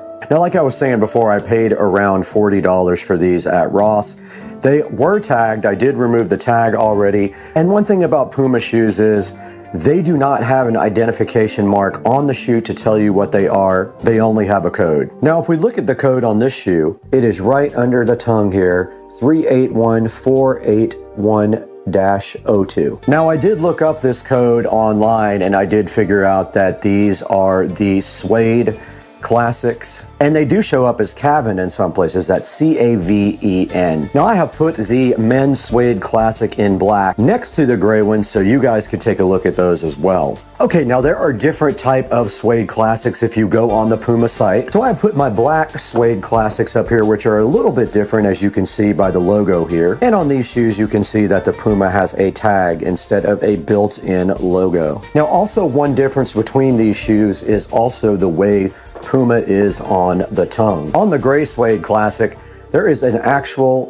tag on the tongue. On the black one, there is a tag that is built in with no loop through it like this one, but you can still get your shoelaces through it. It's just not as big of a loop like that. Now we're taking a look at the side of the Suede Classics, and you can see on this one, it's just slightly different here. It has the same Puma swish thing right here. But on this one, there's also a patch of gray right here on the side, which this black one does not have. Both of the Puma shoes have the Puma logo. However, on the black Suede Classic, it's a little bit more forward than it is on the gray one. The gray one has the logo a little bit further to the back. Now, taking a look at the tongue and the lace area of these shoes, they are pretty similar to each other, except for, like I said, the tag part, but everything else is pretty similar. Now, taking a look at the back of the Suede Classics in both gray and black, and on the gray one, the swoosh does not go all the way around the back to the Puma logo. It stops kind of on the side. On the black Suede Classic, the swoosh goes all the way almost to the back and tucks underneath a silver Puma logo with no outline. On the gray, the Puma is actually in a white box here, you can see. Moving to the front differences besides the tongue area, notice here that the gray one has a leather type of stripe sewn in around the top here, around the tongue. The black one does have some sort of stripe sewn in, but it feels more like suede, and it is a different shape. This one goes all the way around to the front, and this one is cut right down here. The front of the suede classics are identical. There is no difference to the very front. They're exactly the same. So we just took a look at the Puma suede classics that were bought at Ross. Now let's move to these other mystery shoes. I have no idea what these are. Okay, sitting right in front of me are the mystery Puma athletic shoes that I purchased from Ross. Now these are also in size 9.5, as you can see by the tag that was removed from these. And inside, if we take a look, we see another 9.5 tag, and I struggled to find the label, but it is actually right in there. Now I did search the internet over and over again for this label, but I was unable to figure out what these shoes are. Now looking at the phone here, if you put in the number 392053-02, it keeps coming up as Axelion, so I really cannot locate these on the internet. I took a look through all of the shoes on the Puma site under running, and I could not locate these, but I think they are running shoes or CrossFit shoes of some type. Now let's take an in-depth look at these unknown mystery shoes in close-up. All right, taking a look at the side of the unknown mystery Puma shoe, you can see right here, it does have the Puma Lion logo. And then it's got a red stripe that runs right along the side here all the way and wraps around the back. And then it has these red striped laces that are also connected to the laces on top, which is an interesting design. They're like red loops and the shoelaces go right through them. Right in front here on the shoe, we have the black Puma logo surrounded by mesh. And moving to the front, you can see that the underneath of the shoe kind of wraps around here to the top. Up at the top here on the tongue, we have the Puma name in the loop where your shoelaces go through. And then there's a black stripe right over the shoelaces running all the way down to the bottom. More importantly, these do not have an actual tongue. These look like slip-ons to me. What do you guys think? Now, I did locate the type of these sneakers. I think they're called One for Alls, but these don't look the same to me. See the differences here. These have Puma written on the back right here, and mine do not. So I still haven't located the exact type, but they do have the same lacing system with no tongue. That's similar. Now the bottom of these shoes are pretty simple, just a black kind of pattern with the Puma name on the back and two little white inserts there. All right, now that we have taken a closer look at both of these shoes that were obtained from Ross, we're gonna take them in the living room and try them on and see if they hurt my feet or not. Inside of the Supercar Street Racing living room now, and we do have our pairs of shoes right below us. The first ones we are gonna try on are the gray suede classics. Let's go ahead and put those on and see how they feel. Super comfortable already.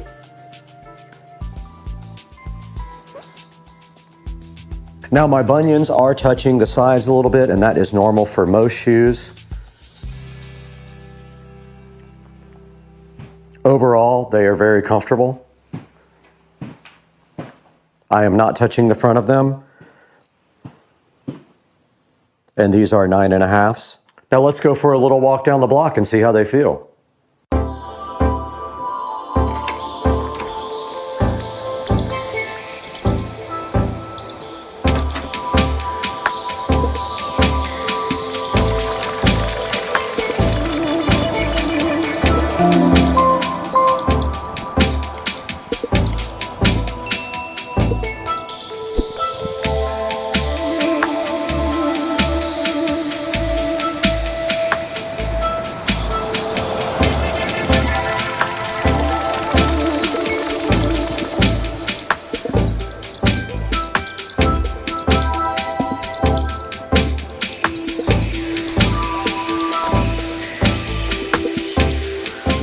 Successful walk with the gray suede classics. I had no problems whatsoever with them. They're super comfy.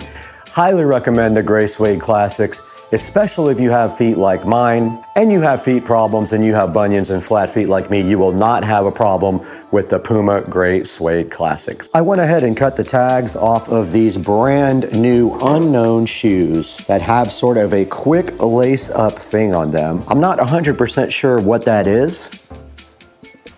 Let's see if they fit me. My toe is about right there. Now I do have bunions and curved toes, and it fits really well. And so does the other one, and they are very comfortable already. Now let's take a walk with these guys and see how they feel outside.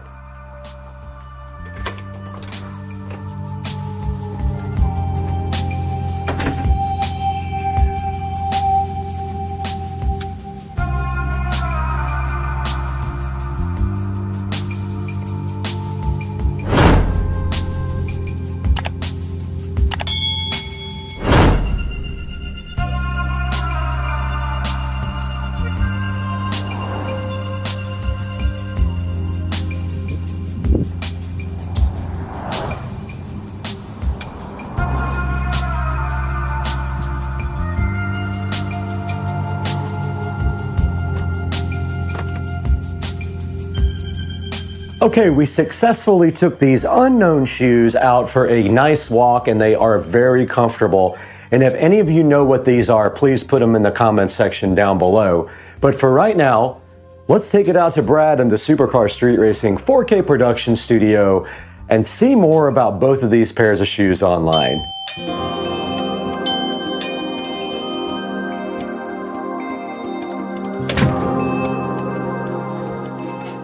Hey everybody, welcome back to Supercar Street Racing. My name is Brad, and I'm so happy if this is your first time on the channel or if you're returning, we're glad to see you here again as well. And today, we are back in the 4K production studio bringing you some high quality production and taking a look at these Puma shoes. Now these did come from Ross. I got them there the other day for about $39 a pair. I try to buy as many shoes as I can from Ross because they're much cheaper there.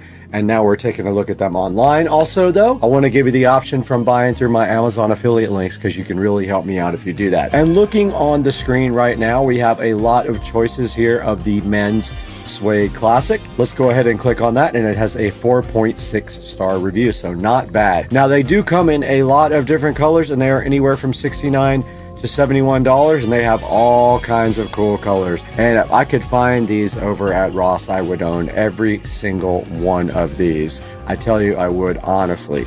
Now, so I picked up these, and then I picked up the other pair, which the other ones I have no idea on earth what they actually are. I looked online, and inside of the actual shoe, on the tongue or on the side, there will be a number, and that number should be Googleable, but it did not work with the one that was the more sporty looking shoe that almost looked like a basketball shoe or a running shoe. So I have no idea what kind of shoe that is. If you know, please drop it in the comments section for me, and I will put you in the comments as well, and let everybody know that you helped me out.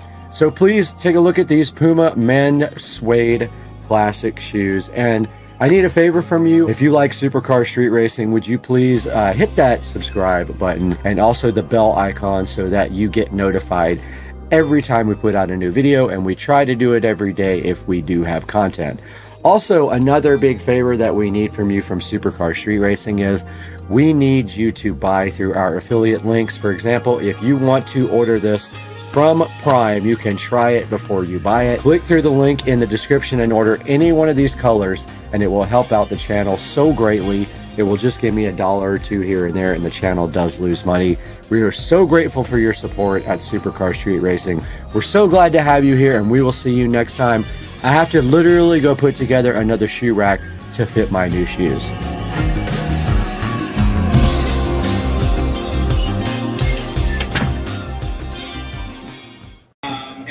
Kitty, I think you have these shoes on the wrong way. What? Oh, now you don't care about them? Bye-bye. He left. You ready?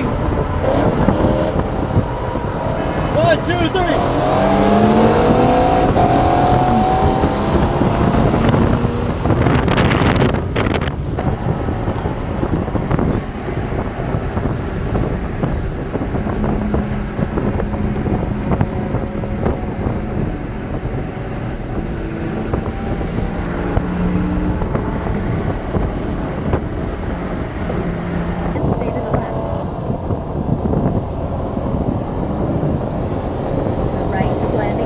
One, two, three.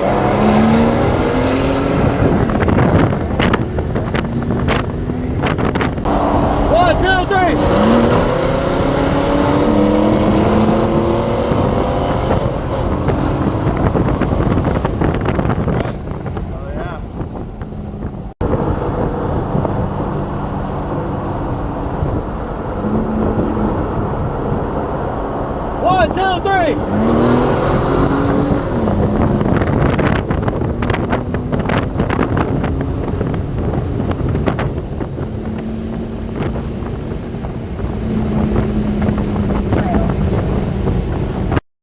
Guys, welcome back to the channel, and today we're going to take a look and unbox this Nylon wireless lavalier microphone for the iPhone.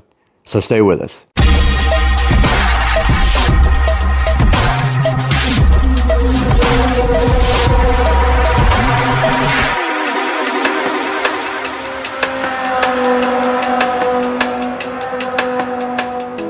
Welcome to Supercar Street Racing. If you're new to the channel, thanks for joining us. Go ahead and hit that like and subscribe button. It helps us out tremendously. And welcome back if you've been here before. Today on the channel, we're taking a look at the Nylon wireless lavalier microphone for the Apple. This does have a lightning connector on the back, so it is only for Apple products. And I don't actually own an Apple product that I can plug this into. So today we're just going to be taking a look at the unboxing and giving you guys a low-cost alternative to an expensive mic like this DJI right here on my hat.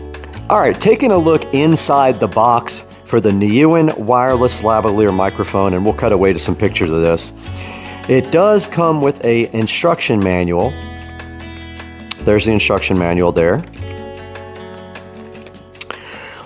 Also, it comes with a little charging cable, probably about 3 inches long. So it's just a USB-A to USB-C charging cable. You can use anything to charge it. You can use a computer or a little USB adapter to charge a phone. It comes with the microphone itself, which clips on your lavalier or your collar. And then it comes with the receiver that goes directly into the phone. And that is everything that's included with the microphone. So now that you've taken a look at the actual product inside of the box, let's take a look at how you use this. So basically, this is the microphone portion of the device. And you can see on the side right here, it does have a USB Type-C port. And what you do to charge that thing is just take your USB-C cable and plug it into any device that has a USB outlet that normally powers a USB device. You can use your computer, you can use your little USB adapter for your phone, or pretty much anything to charge this. And when you do plug it in, you will see a red light come on to indicate that it is charging. Then you take this lightning adapter here and you place it in the back of your iPhone or your tablet, and then you're ready to start recording immediately. So this microphone that I have right here on the hat is the DJI mic, and if you're wondering why it's up on the bill of the hat, it's because sometimes when I put it here on my collar, it is a little bit muffled and I don't have a pocket or a lapel here to put it on, so I just put it right here on the top of my hat.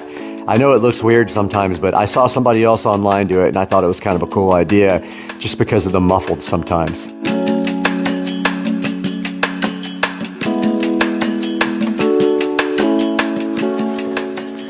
Welcome back to Supercar Street Racing. We are here in the beautiful 4K production studio once again to be with you guys to talk to you a little bit about this wireless microphone from Nylon. But first, I just want to encourage you guys to please like and subscribe to the channel. It helps me out so much. And please click through any of our affiliate links down below to buy anything you want on Amazon, as we get a small commission from it. And it helps me buy equipment for the channel. We do need a camera. Think about me when you click through the links and do us a big old favor. Now, today we have the I don't know if I'm even saying it right, but it's the Nylon microphone. Now, this is only for the iPhone, which is why we don't have an audio sample from it, because it is only for the iPhone. And I do not have an iPhone to test this with. Now, you can see right here on the screen, it does have the lightning connector there. And taking a look through some of the pictures here, we can see that it is a 65 milliamp hour battery inside of it. It says that it'll work for 6 to 8 hours, and it says that it will fully charge the battery in 1 hour. Now, I can also vouch for that because I did charge the battery with a USB Type-C from my phone, and it did take around an hour to fully charge. Now, when it does charge, there will be a little red light on the front of it letting you know that it is charging. Now in our next picture here, you can see that all you have to do is just plug and play. And down here it says that the microphone and receiver cannot be used while calling. So you can't make a call and use this microphone to do that. It does record on to the actual recording. And you can see right here, right now, the 3 steps. Plug it in, power on, connection succeeded. And now, this is hilarious, exquisite fixed clip. Yes, it is a built-in windproof. It has built-in windproof, it says. All-round recording, so meaning it can record pretty much anything. Full and rich sound. It holds to your collar firmly. It is fixed but not rigid. And it has a flexible position on it. Now here is some more details about it. It says that it has high sound quality, a highly sensitive microphone, and a newer smart chip with noise reduction. Now let's be honest here, 100% honest.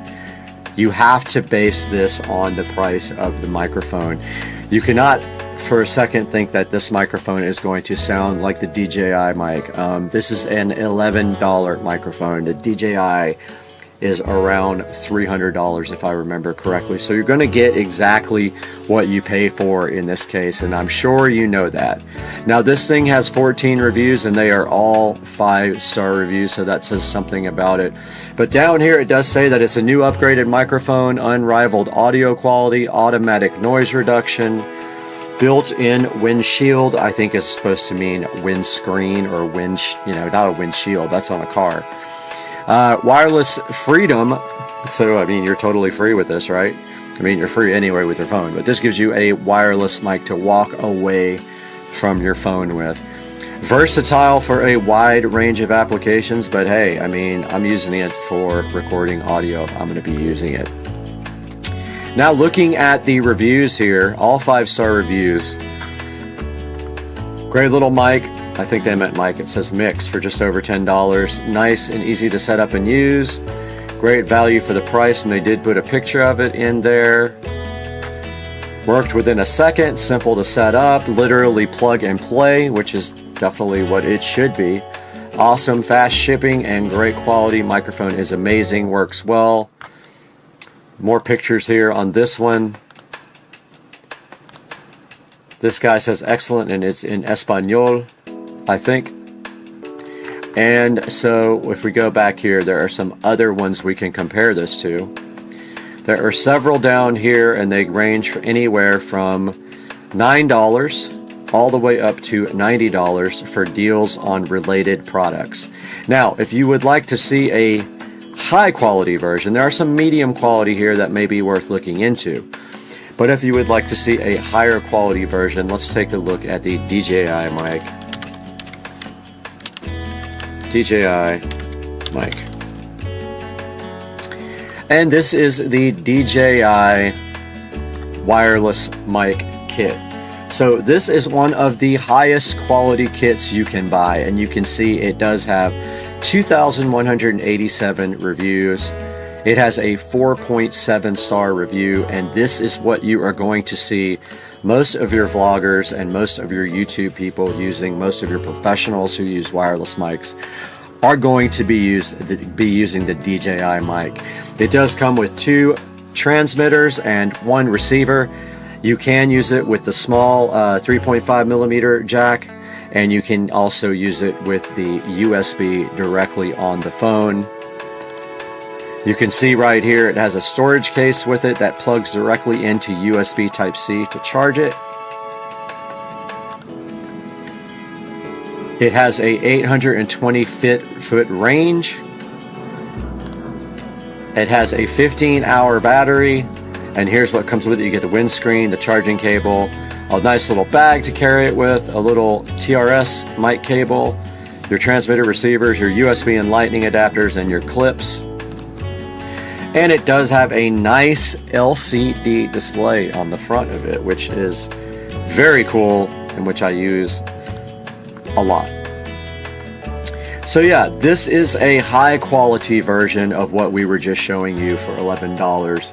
So Obviously, it is going to be a much higher quality product when you go from $10 to $329 is what that one is going for. Now back to the one we were just checking out.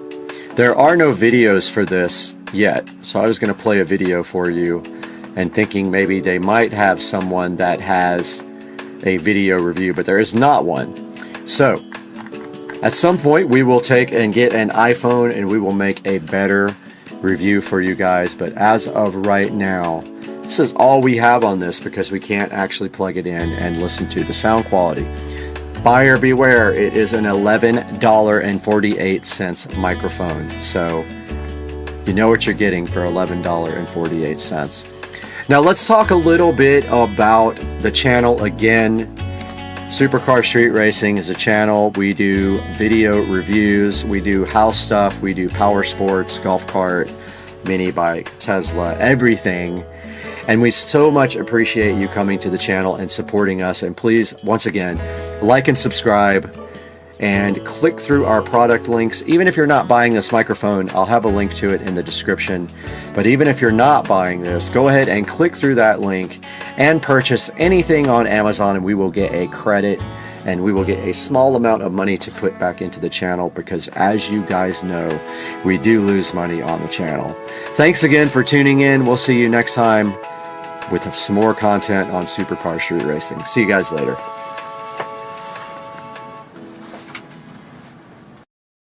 Right, the IKEA ferry did come last night, and I did get rid of the old couches. So our mission today is pretty simple. We are going to unbox all this IKEA stuff and set up my new furniture.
I did get everything unpackaged, and the hardware and instructions were in the last box tucked underneath the springs.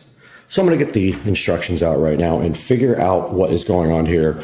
This is a modular set, so it has to be put together a certain way. Let's get to work.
Okay, I had to take the ends off of both of these and swap them around. They are interchangeable, so I had to take this end off because it was configured for completely opposite. Move it over here and then take this end off and move it over here. So basically swap everything around before I start putting this back together.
Okay, this part of the project is done and the couch is put together. It wasn't too bad. I made one mistake that cost me maybe 30 minutes of extra time, but I got that fixed now.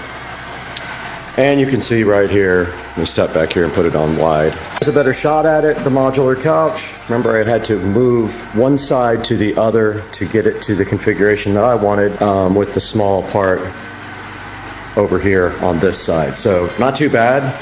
I'll put a link in the description to the couch, and watch the video back if you need any help putting it together. We'll see you guys.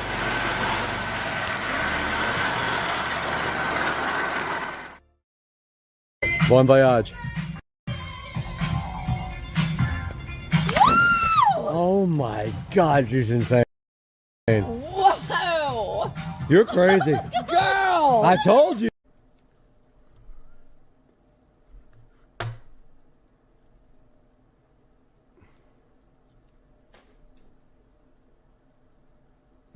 All right, just waiting for us to actually pop up.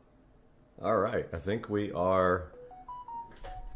Yep, I just got a notification that we're live. Hopefully our audio is working and everything. And we already got 2 viewers, both of which are me. So yeah, there's that.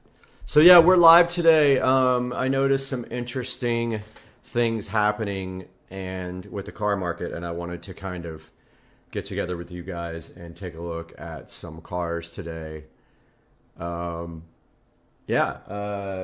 watching myself live over there. I don't know why it looks so bad. Oh, because I have the bitrate turned down over here on my stream.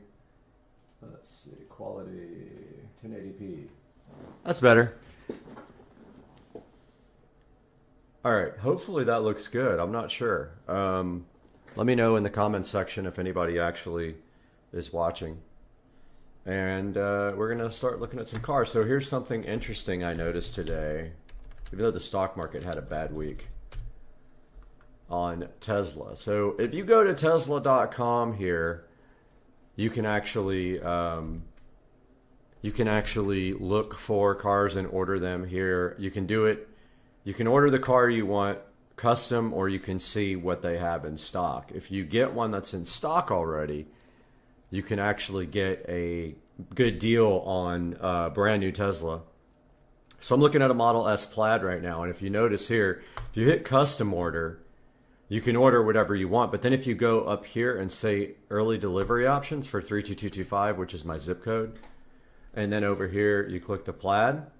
So these 2 Model S Plaids are available right now. They both say demo vehicle. I'm not sure what that actually means. If anybody knows, drop it down in the chat. But like, if you notice right here, here's a 2023 Plaid. So I'm in Jacksonville. This is in Orlando. This is in Tampa. Now notice here, look at this price. So this price has come down from over $125,000 to under $100,000. The car is brand new, 50 miles. It's red multi-coat, which I really don't want red.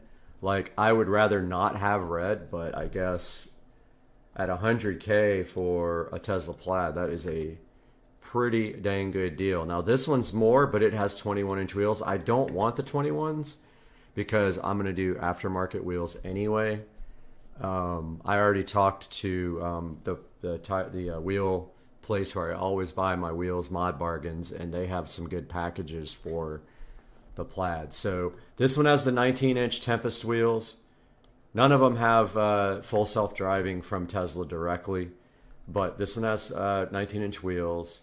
It has black carbon fiber interior. I really want black on black, but let's look at this car because this is kind of a good deal directly from Tesla, brand new. I really don't want red, to be honest with you, but there's the Tempest, the 19-inch Tempest wheels. This is not the exact car. This is just a stock photo. So it is red multi-coat. I think that costs a lot more when you order it, like from Tesla. So this is kind of misleading, this $94,000 saving. It's telling you what you're going to save on gas after like owning the car for a certain number of years. And if we look right here to loan, which is, I'm going to finance it through Tesla, except I'm going to do 36 months. It's going to be more than this. because that's a down payment. I'm putting 0 down. But I am financing the taxes, so it's going to be quite a bit more than this. It's going to end up being about 108,000, I think, with everything. 3K a month, not bad. And destination fee, I don't know what that's about. But yeah, so it's a 5.4 APR, which is actually better than ViStar can give you. So yeah, that's not bad. A 5.44 APR. So if we look up Florida state automobile taxes.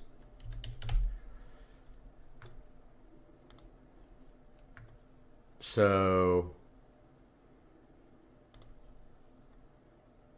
what is the taxes? I think it's 6% or 7%.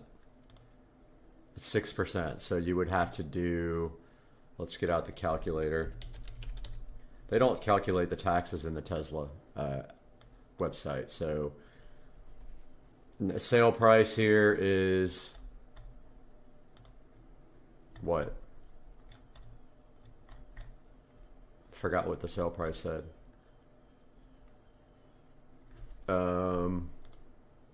100,450. 100,450 times 6%. Whoops. 100,450. Dude. 100,450 times 6% equals 6,000. So we're financing $6,000 in taxes. And of course, this is a write-off for the channel because all this content will be on the channel. So this is a tax write-off. So it looks like we're going to finance around 107,000. You can't change this finance amount. It does that for you. Of course, if I can come up with 10 grand, which wouldn't be that difficult, drop the payment a little bit. But I'm paying this car off within a year. So somebody's texted me. Who's texted me? Oh, Joe Dukes of Duval texting me. I just told him I was live on YouTube. We're talking about the keto diet, so we both are on keto. Joe has lost a good amount of weight. He's not exercising, but he's on keto. He has been for like a month, and he's lost, I want to say, 10 pounds. You'll fluctuate like up and down overnight, but like I've lost 23 pounds now. I started at 169. I'm at 146 today even. So 1 pound lighter than last year at this time and ready for some pool parties this year. Joe, you know what I'm talking about if you're watching live. Pool parties are happening this year, brother. Yeah, so this 2023 Tesla is sitting in at brand new $100,450. I've never seen a Tesla Model S Plaid brand new for that price, and the reason is there's two reasons why it's cheap. I don't know if demo car is one of them. I don't know what demo vehicle actually means. It has less than 50 miles on it, so it's not like it's been driven a lot. This one is more because why? It has the 21-inch Arachnid. And I don't want black and white interior. I don't like the way it looks, and I'll show you why I don't want it. Joe, I know you're watching this now because I told you we were live. Hopefully you're watching. This is the deep blue metallic, which I don't like. These are the 21-inch Arachnid wheels. 21-inch Arachnid. The 19s are called the Tempest. This is the black and white interior. I can see where some people can dig this. I'm not a fan, dude, of white interior in a car. It's really hard to keep clean. And I don't think it looks good, honestly, unless it's really fancy. Like, I like the BMW M8 Competition white interior, but it's like miles above this.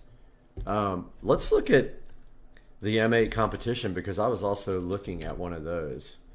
But I want a 2020 because it The ones after 2020 have locked ECUs and you can't tune them. They're having a difficult time with that. But I like the M8 competition convertible. M8 competition convertible. This is a $160,000 car that you can get now for about $90,000. So M8 competition convertible within, I don't know, any.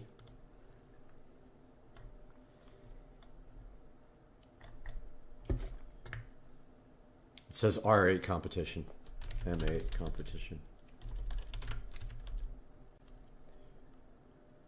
BMW M8 competition.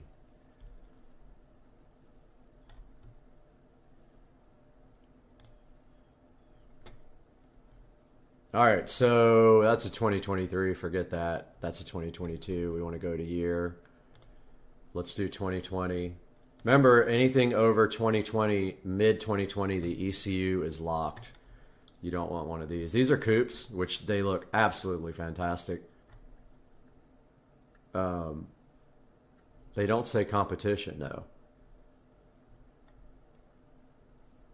I don't know which one of these is none of these are competition. Let's see.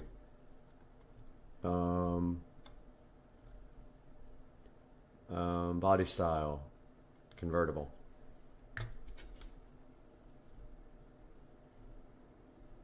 None of them say competition, but I put it in there. M8 competition.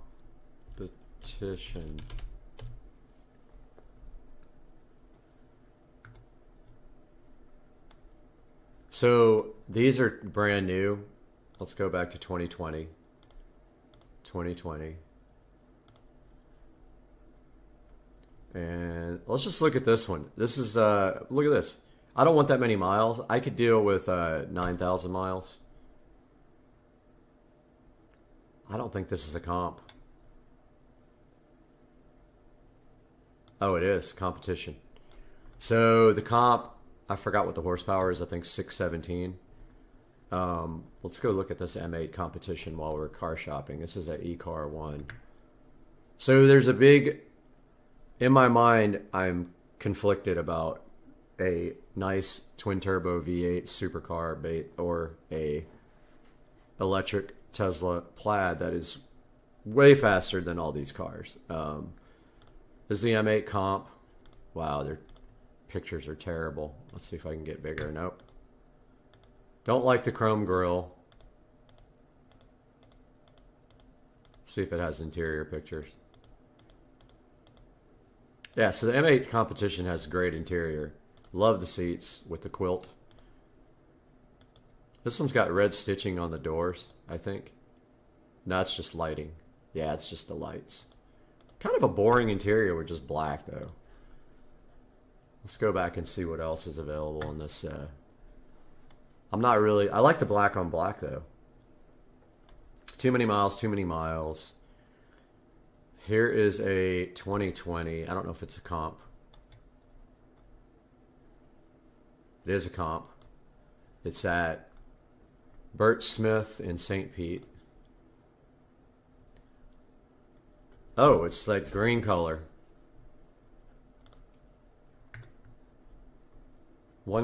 Seriously? One picture? You got to be kidding me. You got to be kidding me. One of one photo. All right, so this is $99,000. It's beige in the inside. You can kind of see it there, but like, really? You got one picture up of your $99,000 vehicle. Okay, it's kind of dumb.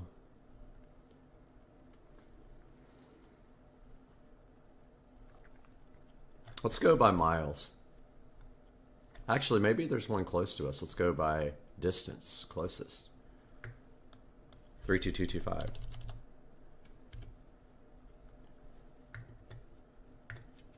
All right, so there is one. This has got to be sponsored. It's not, yeah, see, 900 miles away, but that's pretty though. Man, that thing is sick. This gray is so nice. This one is too many miles. Too many miles. This is the one in St. Pete, I think. And that's the one we just looked at. Bert Smith. Yeah. That looks black to me, brother.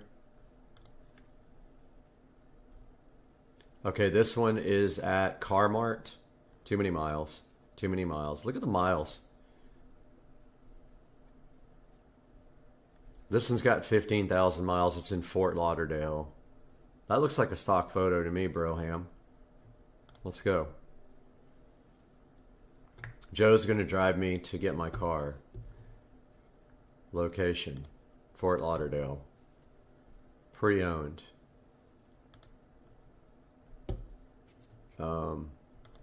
M8. There it is right there. They don't have any pictures. M8 competition? Oh, they got a bunch of these. I got to go to freaking Fort Lauderdale and buy a car, I guess, if I'm going to get an M8. This one's sick, but I don't want a 2022. M8 competition. This one's white. I don't want white. Here's a comp with black with this weird interior color. Let's check out this interior color.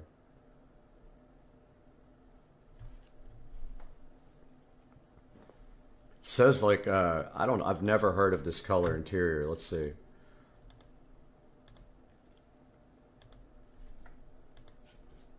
Please have interior pictures. Don't be dumb. Yeah, I see it now. Nah, nope, nope. No red interior. It's literally red. I'm a no on this one. I used to like red interior. I think this looks tacky now, man. I mean, I could maybe see it in a Lambo or something like that, but yeah, pretty cool car, but I don't want red interior. And then they have silver with red interior too. They have black with Silverstone leather. That's not a comp. They have black on black, and we looked at this one, I think, already. Let's see. Yeah, we looked at this one already. The website's slow.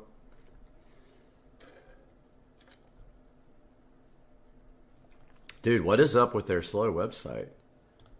This isn't bad. I love this lip. Yeah, that's black on black there. Pretty good. Now, let's go. We've already looked for a Tesla Plaid brand new. Let's look for a 2022 Tesla Plaid. Tesla Plaid. I've looked this up every day for the last 3 months. There's never any in my area. And I don't like some of these because you don't actually get the name of the dealer. At least with Auto Trader, you get the name of the dealer. 32225. Let's go 500 miles.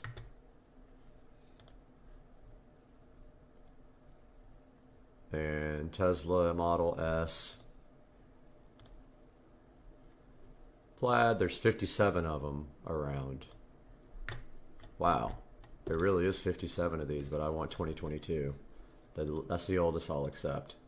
They changed some things in 2022. They improved the headlights quite a bit, so they have better headlights than they used to. Now let's do distance. Whoops, not price high. Some of these people still have their Plaids in the $120,000 range, which is asinine, completely ridiculous. Some of these are also wrecked when you go into their Carfax, so you got to be careful. So these people think they're going to get $118,000 for a car that's selling brand new for $108,000.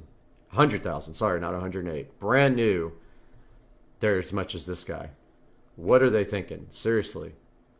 This is not even good for one with 21,000 miles. This needs to be in the $90,000 range now. So, see these miles? That's a no for me. 115K and it's reduced price. Carvana too is still way too high on their used ones. So let's go buy So I really want black on black, and I think there's only one black on black here. I think this is black on white. I've looked at it. Too many miles. That one's black on white. Otherwise, it would be perfect. There's this one that's sold already. I was all over this, and I went to the website, and it was gone. Prestige Imports. They actually have some really cool cars. They have a lot of really, really nice cars. So there's a lot of white ones around. This is in Atlanta. There's a lot of white ones. The prices are still not there, and there is no... Here's a red one, like the one I was looking at Tesla. It's more than the one that's brand new at Tesla. It might have full self-driving. Who knows? It's 493 miles away, and it's got white interior, so there's really not a lot out there. And when you go to Tesla, you have this $100,000 red one that could be the one for me with the price is right. There's a lot of Tesla wheel and tire packages out there, so I'll take a look at that.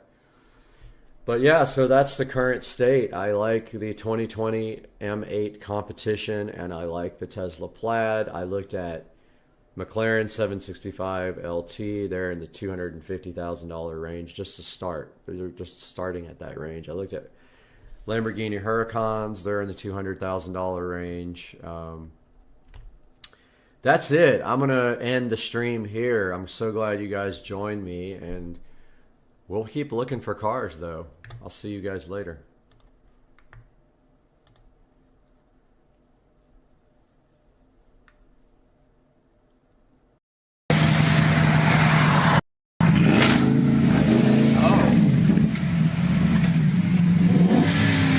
That's all I got. A wrap off.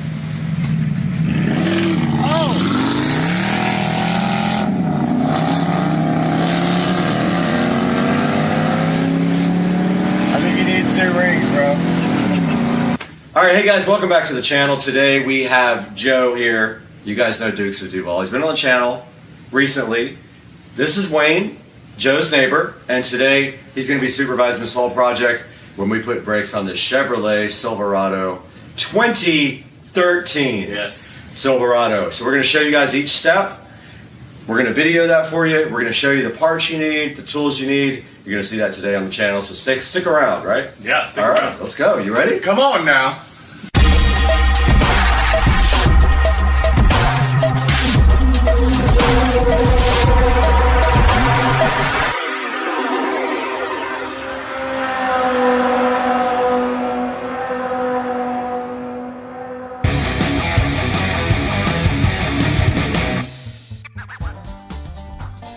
All right, so we just showed you guys this amazing Chevy truck. This is a 2013, which one? Silverado 1500.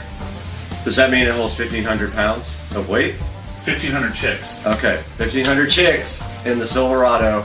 And we got Wayne here supervising. So Wayne, what's the first step to get the brakes done on this Chevy Silverado? I would honestly say to jack the truck up and take the wheels off. So we have to... Helpful to do that. It's going to be a lot of help. So what's the first tool we need in order to get this truck up in the air? I would say air ratchet gun. Right. That sounds smart. Yeah, and just take the wheels off, and then we'll have a good look at the brakes. Okay, so do you have something to get this truck up in the air? I do. Okay, what are we going to use for this? I have a jack. Is this a Pittsburgh 3-ton low profile? Pittsburgh, low It's profile. a 3-ton jack. I mean, hello. Yeah, so it'll. This truck is way less than that. Absolutely. All right, let's do this, guys. You ready? Okay, Let's get to work. gee whiz, I can't wait. Let's go. Wait a minute. Hello.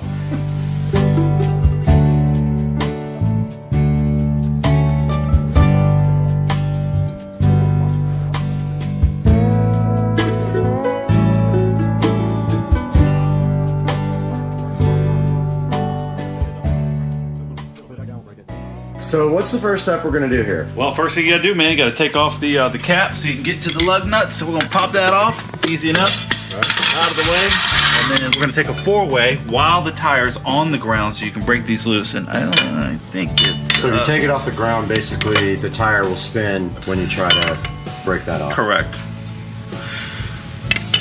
There we go. All right, so that is 7/8. All right. And break them. No particular order, doesn't matter. Just break them. Yep. Oh, that one's trying to be a little bit sassy. Got it. Got it.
Some stuff up here. All the rust and stuff. Has these ever been changed? They've been changed, right? Yeah. Oh yeah.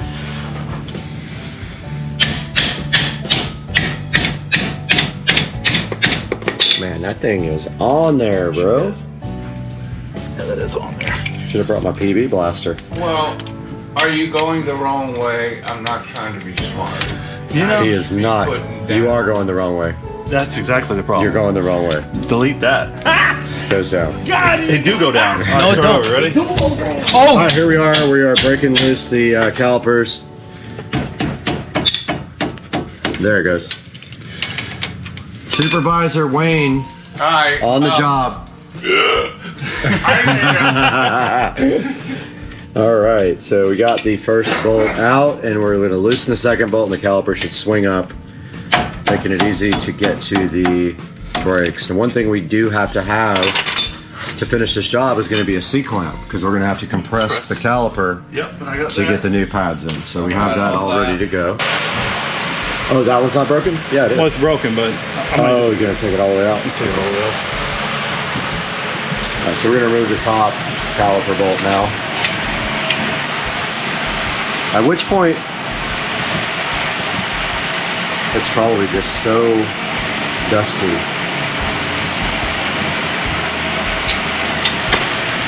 That thing is free, it should come off. There it goes. Center part's coming out. Boom. All right. So yep, Oh, he wasn't lying. the pads are definitely shot. Yep. There's not much left there. So now Hey, do you have any grease for the back of these pads by chance? A little grease I could rub on them?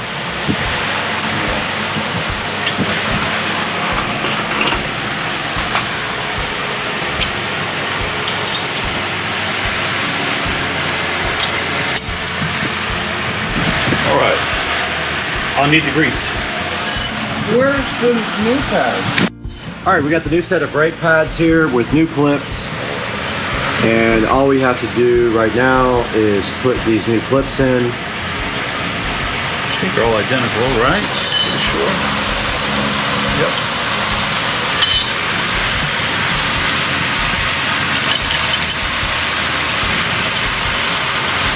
And they just push right back on the old spot.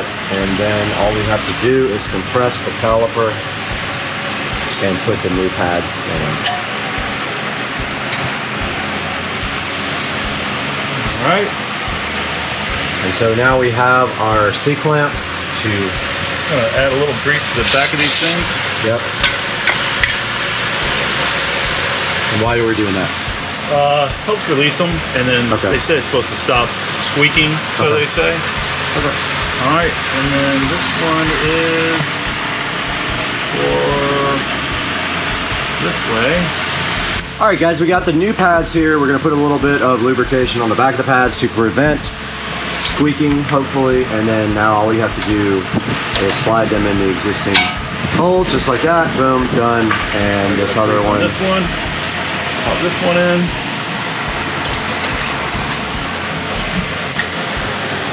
Yep, goes right in. Hopefully.